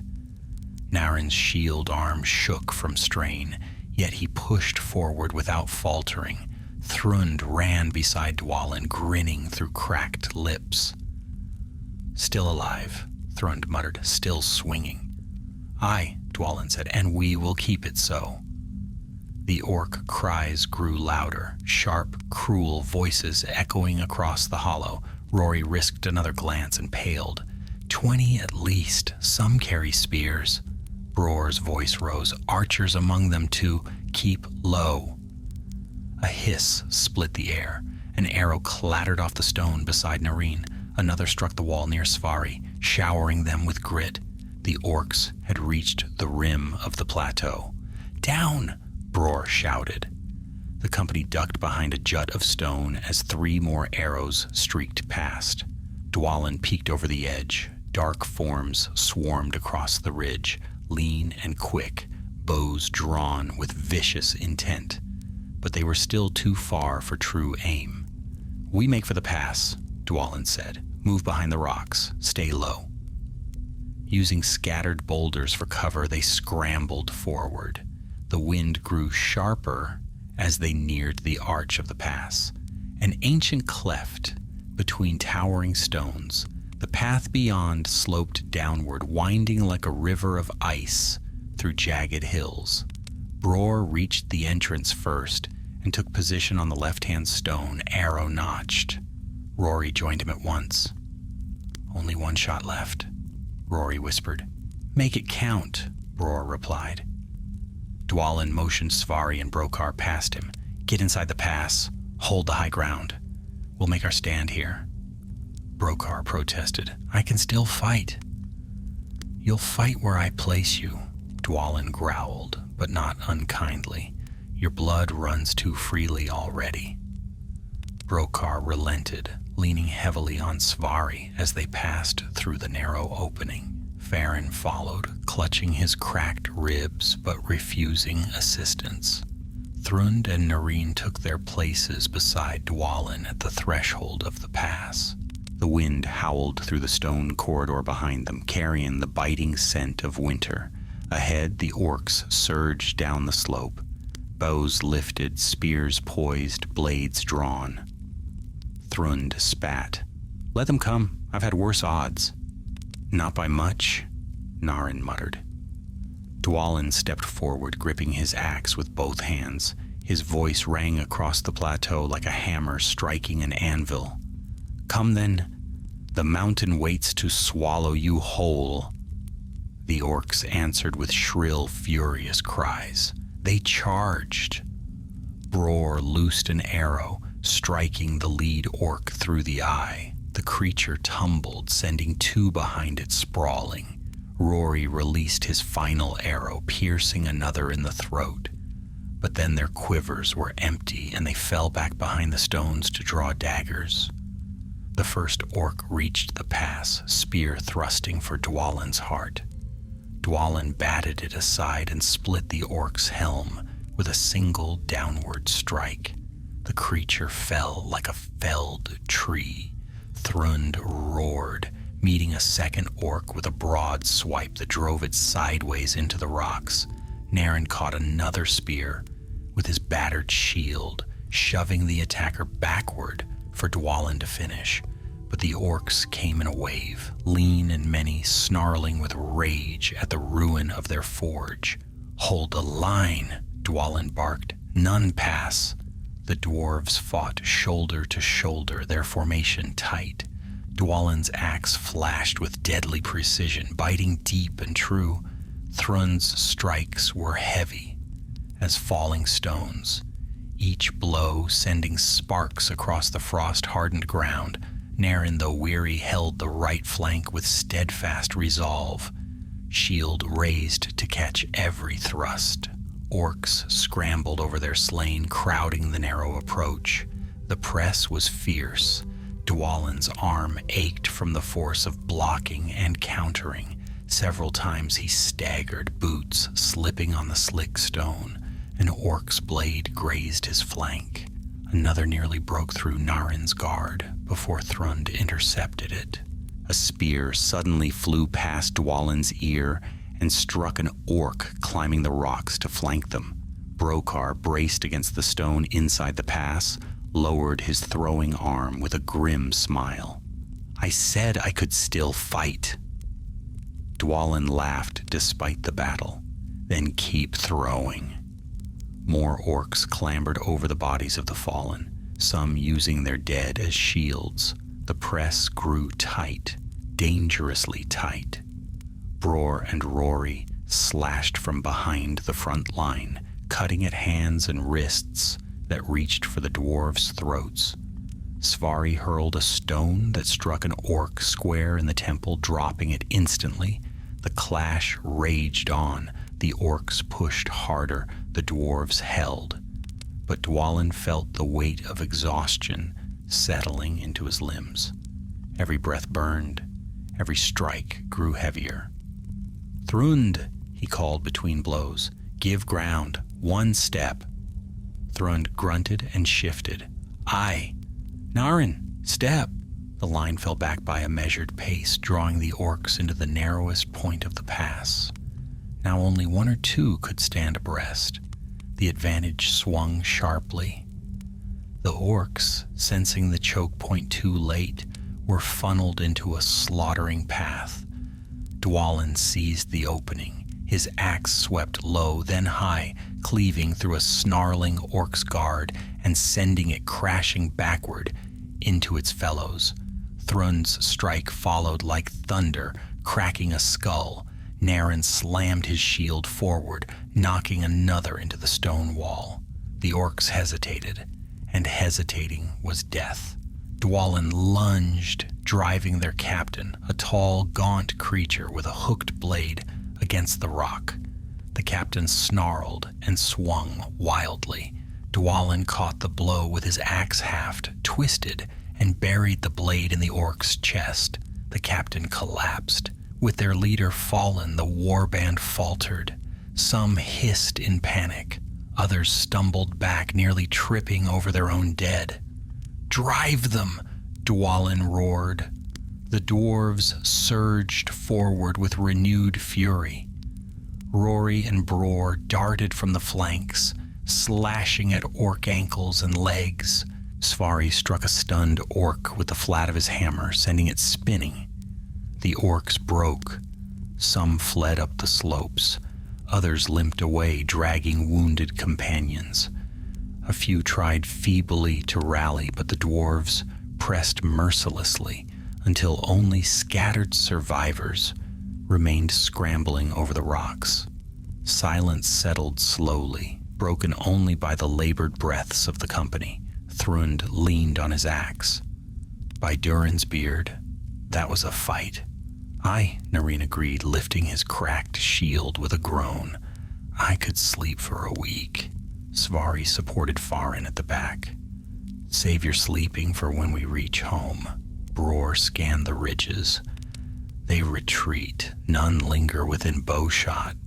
Dwalin stood still a long moment, the cold wind cooling the sweat on his brow. His muscles trembled, his knuckles bled, and yet his spirit felt steady as granite. The pass is ours, he said at last, for now. Rory exhaled. Then we descend? Aye, Dwalin replied, we descend. Erebor must hear what we have seen. The company gathered themselves, battered but alive, and stepped beyond the narrow arch of the northern pass. Ahead stretched the long path home, winding through rocky slopes along cold rivers and beneath the watchful sky. They had broken Musgash's forge. They had shattered the chains meant for their kin. Yet all knew this was only a warning. The orcs were stirring, and darker shadows walked to the north. The northern pass fell behind them like the closing of a stone gate. Ahead stretched a long and weary descent, broken paths woven through frost-bitten hills, narrow ledges skirting cliff sides, and wide plains of shattered rock where ancient glaciers had once carved deep scars into the mountains. The cold grew sharper with every step, biting through their torn cloaks and soot-stained armor, yet the sky was clear, washed pale by the fading sun. Bror was the first to speak as they left the shadow of the pass. If the orcs choose to follow, they'll find the climb slow. We have the lead. Aye, Thrund agreed, rubbing his aching shoulder. But I trust the mountains as much as I trust goblins. Both shift when least expected. Svari chuckled at that, then winced, hand pressed to his ribs. The mountain has already tried to bury us once today. Let us hope it does not attempt it twice. Brokar adjusted the bandage at his side, breath tight but steady. If it does, I'll dig my way out and make the mountain apologize to my boots. Rory grinned faintly. A bold boast. Brokar shrugged. Pain sharpens humor. Dwalin led the way, eyes ever scanning the horizon, his mind turning not just to the road ahead, but to the message they carried. Erebor must hear of this forge, the weapons they found, the purpose of those chains. These things were not the labor of raiding tribes, but of a rising force. Gundabad stirred again, and the rumblings beneath the gray mountains were only the beginning. They descended through broken stone and reached a narrow shelf overlooking a deep, icy valley. A tarn glimmered far below, still water that mirrored the reddening sky. We should rest, Nareen said quietly. Even an hour would help. Dwalin considered. The company was weary to the bone. Svari's ribs troubled him. Brokar leaned heavily against the stone. Farin's breath whistled faintly with each inhale, and even Bror and Rory moved stiffly, though they tried to hide it. Dwalin nodded. We camp here, a short rest, no fire. Thrund rolled his shoulders. A cold camp then? Very well. They sheltered beneath an overhang, just enough to hide them from eyes above. The stone blocked some of the wind, though not enough to banish the creeping chill that wrapped around their limbs. Rory dropped onto a flat rock and stretched his arms. Feels like I've marched from here to the Iron Hills and back. You likely will before we're through, Bror said. Svari settled beside Farin, pressing a new cloth to his companion's bruised ribs. Hold still. This will sting. Farin grimaced. If it stings, it means I'm alive. Dwalin remained standing, scanning the slopes with stern vigilance. He did not rest, though his body ached for it. Thrund approached him after a time, axe slung over his shoulder. "You will exhaust yourself," Thrund said. "Sit." In a moment, Thrund snorted, stubborn as mithril. Dwalin's gaze traced the distant line of the ridge where the orcs had been. No shapes moved there now, no torches flickered, no horns sounded, but that did little to quiet the unease in his heart. "Something troubles you?" Thrund said. "Aye," Dwalin replied, "Musgash's forge. It was no minor den. The chains, the weapons.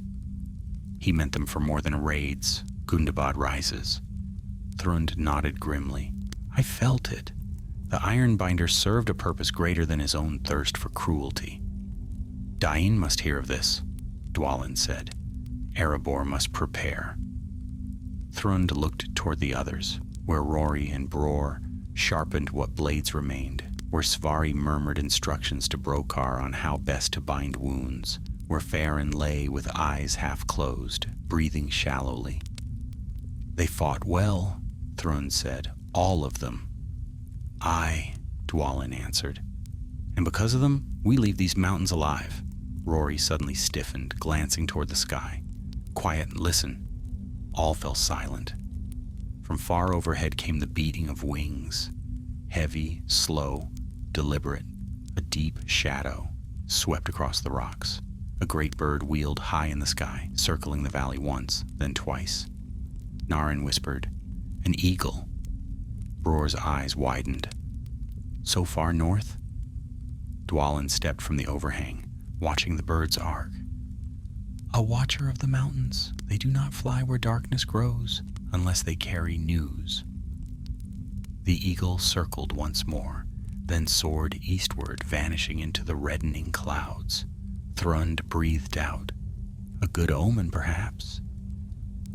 "Or a warning," Dwalin answered. At last they resumed their march, for rest alone would not bring them home.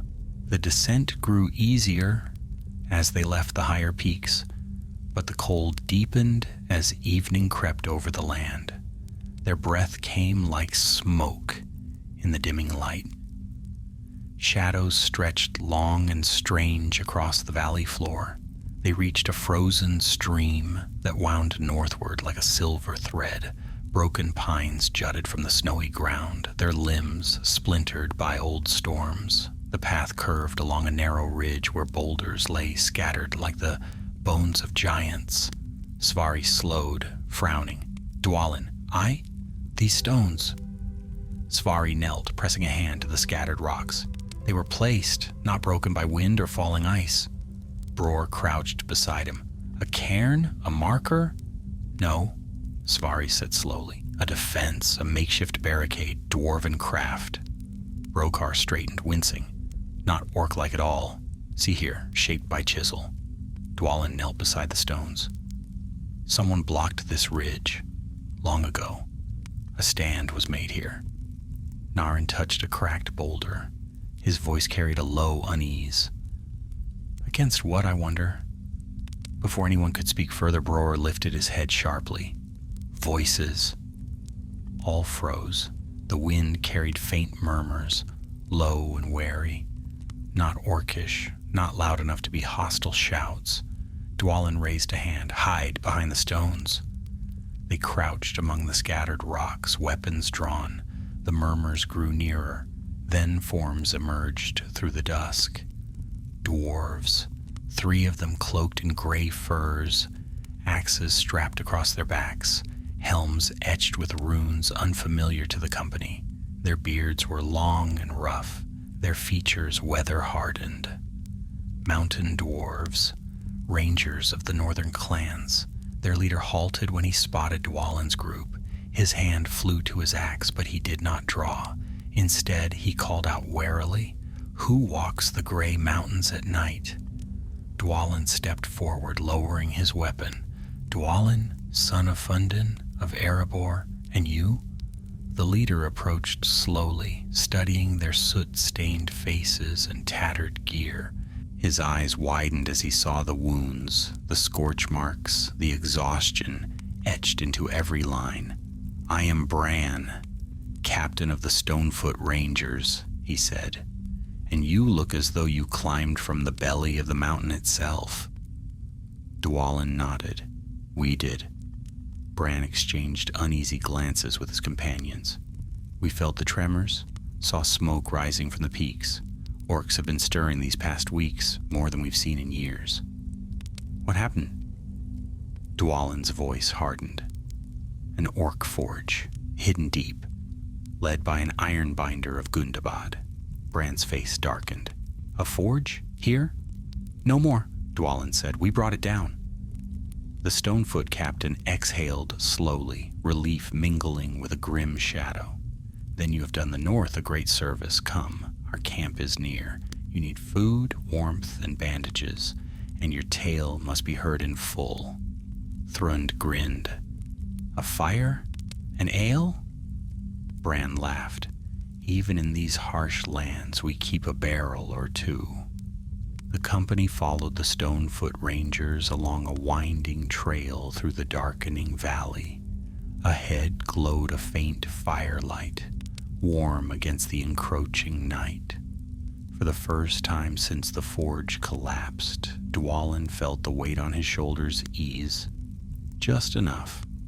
They had found allies, but their tale was not yet done, and dawn would bring decisions that could shape the fate of all the North.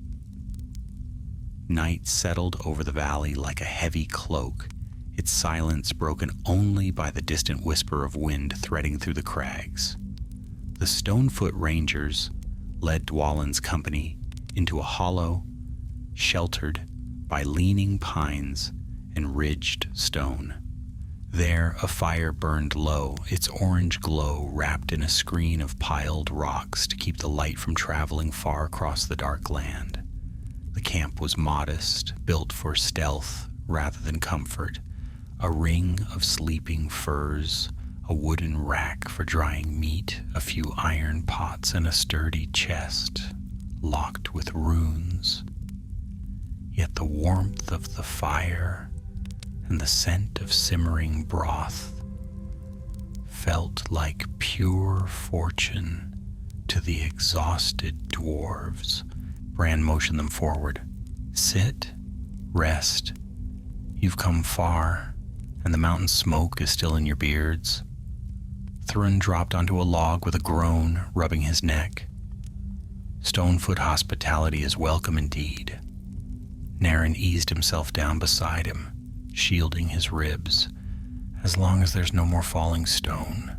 Rory collapsed onto a flat rock, letting his legs stretch.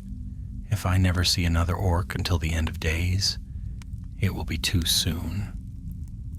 Bror chuckled and ruffled the younger dwarf's hair. "I fear you tempt fate with such hopes." Meanwhile, Svari and Brokar settled near the fire, letting its heat work gently against their stiffened joints.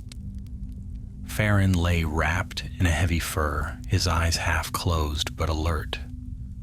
Dwalin approached Bran, who crouched at the fire, stirring a pot of thick stew. "Captain," Dwalin said, "we owe you thanks, but I fear we bring trouble to your camp." Bran handed him a wooden bowl. "Then speak your trouble, and we shall judge it together." Dwalin sat, letting the firelight flicker across his scarred features. The other Stonefoots, two grim-faced dwarves named Varki and Brundi, joined them, listening intently. "We found an orc forge," Dwalin began, "buried deep beneath the gray mountains, a great work of fire and cruel craft. For months, perhaps years, the orcs of Gundabad toiled there, making weapons not seen since darker times." Svari nodded. Chains to break shields, hooks to tear down ramparts, all forged with purpose. Brokar lifted a strip of scorched iron he had taken as trophy, crafted by Musgush the Ironbinder, a cunning foe. Bran stiffened. "I know that name." His voice dropped lower. "A chieftain of rare discipline, rumors place him near the shadowed halls of old Gundabad." "He is dead now," Dwalin said. "By our hands." Bran exchanged glances with his rangers, troubled yet impressed. A death long needed. But why such a forge? What did they prepare for? That is what we must learn, Dwalin answered. The forge was part of something greater. It was too well supplied, too well guarded. These mountains shake with more than orc unrest. The fire crackled. Bran shifted, eyes narrowing. We have seen signs as well. Orc movement in the north. More bands than usual, tracks of wargs, large ones, and whispers carried by ravens, dark rumors, trolls stirring in abandoned dens, fires on distant peaks. Rory inhaled sharply. So the unrest is everywhere. Aye, Bran said grimly. Your tale is one piece of a larger storm. Dwalin set down his bowl. We must return to Erebor. Dian must prepare the mountain, muster scouts, warn the Iron Hills. But we are hunted, and the road is long. Bran's stern look softened. Then you will not walk it alone. He stood and beckoned Varki. Fetch the maps. The ranger brought forth a small chest. Within lay rolled parchments marked with careful lines and runes. Bran spread one upon the ground. The map depicted the northern stretch of the Grey Mountains, their peaks, valleys, hidden passes, and narrow roads known only to dwarven scouts. You are here, Bran said, pointing to a notch between two ridges. Erebor lies southeast. A straight road would take 5 days if you marched strong, but orcs prowl it now. Thrund squinted at the map. Another way? Bran nodded. A hidden trail? Not used in years. It skirts the mountain's base and joins an older trade route. 2 days longer, but safer and less watched. Svari stroked his beard. Safer, you say? Does anything in these mountains deserve such a word? Bran smiled faintly. As safe as the world allows in these days. Dwalin studied the map, memorizing its curves. We take this road. But what of you and your rangers? We have our duty, Bran replied. Gundabad grows bold again, and we must understand why. Your victory at the forge may delay them, but it will not halt what stirs in the deep places. What stirs? Rory asked softly. Bran's eyes darkened. Something older than orcs, older than the cold of these mountains. Shadows walk beneath the northern stars. Beasts flee from caves they once ruled. And some nights, he hesitated. We hear drums, distant, faint, out of place. Dwalin exchanged a grave look with Svari. Then our task is all the more urgent. Varki, the youngest of the 3 rangers, leaned forward. Captain, let us guide them to the old trade road. Bran shook his head. Your strength is needed here, but I will send Brundi with them. He knows the low paths well. Brundi grunted in agreement. Aye, I'll take them as far as the Snowspine Bridge. With their plan set, the company ate what food they could. The broth, though simple, revived their spirits. Wounds were bound anew and spirits lifted slightly under the dome of stars overhead. Svari settled near the fire, his breath finally even. We have seen the worst of the mountain, he said softly. Let the plains be kinder. Bror chuckled. I'll take a cold wind and open ground over burning forges and falling stone. Rory stared at the flames thoughtfully. I keep thinking, if we hadn't come when we did, what might have poured from that forge in a month's time? War, Naren answered simply. Thrun nodded. War meant for our gates, and may yet still come, Dwalin said quietly. We ended one forge, but more may rise. Silence settled, heavy yet resolute. The night deepened. The Stonefoots took turns on watch. One by one, Dwalin's companions lay down to sleep, exhaustion finally claiming their limbs. By the embers' glow, their faces softened, shadows of their hardships easing for a brief, precious time. Dwalin remained awake longest, staring into the valley's darkness, listening to every distant sound. He felt the weight of the mountain still upon him, the forge's heat, the troll's bellow, the echo of Musgush's threats. Yet beneath all these memories glimmered something stronger: determination. The dawn would bring new burdens, new dangers, but they would face them with the courage of the mountain. For now, though, the fire crackled gently. Snow drifted softly along the edges of the hollow. The wind quieted for the first time in days. The dwarves slept beneath the stars. But dawn's light was not far, and morning would call them to march once more toward the fate awaiting them at the gates of Erebor. Dawn crept over the valley like a pale hand drawing back the curtain of night. Frost glittered on the stones, and the pines whispered in the faint morning wind. Dwalin rose before the others as he always did, his breath misting in the cold air. The embers of the fire still glowed faintly, casting a weak circle of warmth around the sleeping company. Bran approached, cloak drawn tight around his broad shoulders. "You sleep less than any dwarf I've known," he remarked. Dwalin shrugged. "Stone rests seldom. This night was kinder than most." Bran nodded toward the eastern ridge where the sky blushed red. "The orcs will not trouble you today. Our scouts swept the nearby slopes while you slept. Their trail bends northward. Most returned to their dens in confusion, likely sensing the death of their forge." "Confusion that will not last," Dwalin said. "Once they gather strength, they will search again." "And so we must part ways swiftly," Bran replied. "Brundi is ready to guide you." Dwalin glanced over the camp. Thrund snored beneath a fir, unmoved even by the biting wind. Rory lay curled near the fire, dreaming lightly. Bror woke at the slightest sound, opening his eyes the moment Dwalin stepped past him. Svari stretched his ribs carefully, groaning but determined. Brokar and Farron looked steadier than the night before, though both still bore the marks of their ordeal. They were ready. By the time the sun crowned the ridge, the company stood gathered with their packs secured. Brundi, the Stonefoot guide, stepped forward.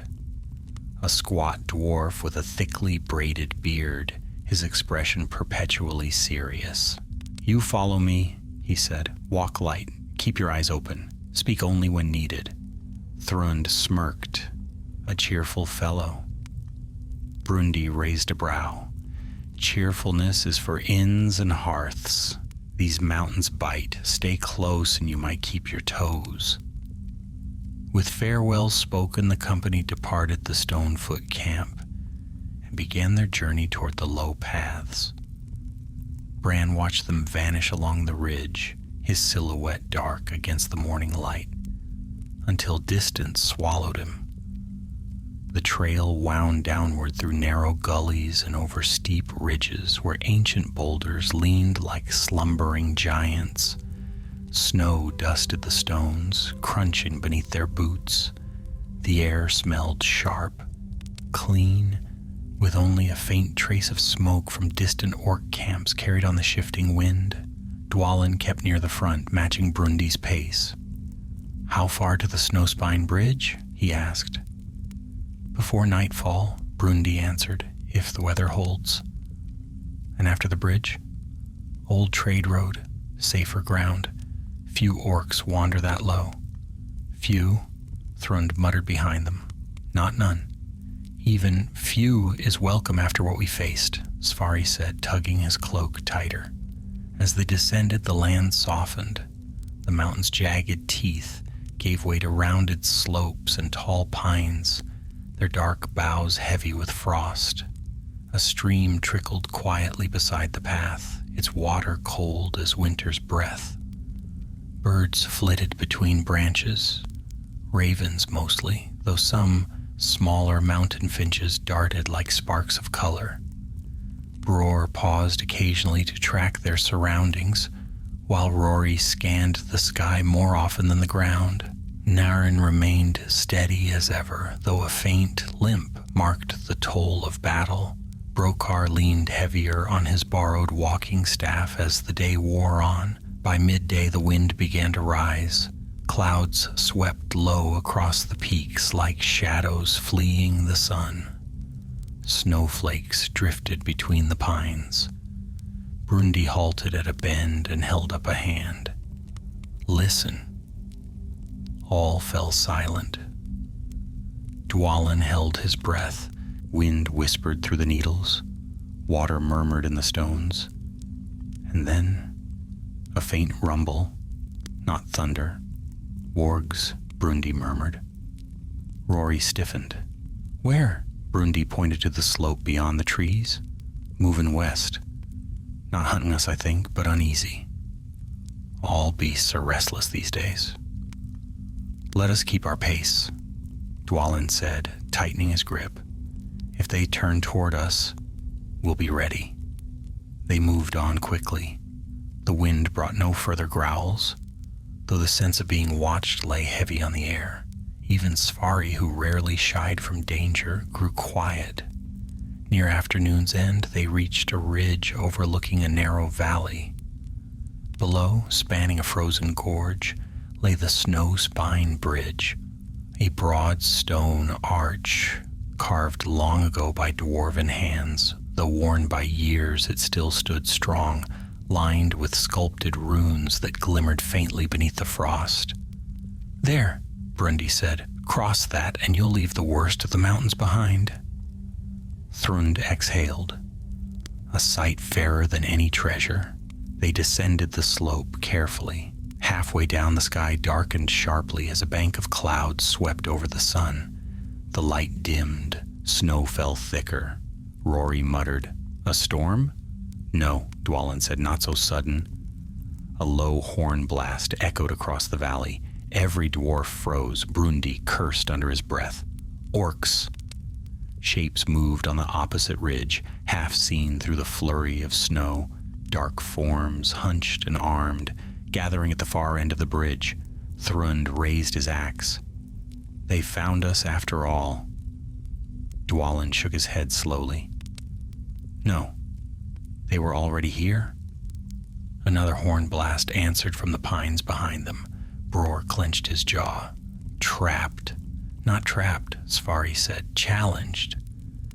Dwalin stepped forward, eyes narrowing as he studied the numbers across the gorge. A small band.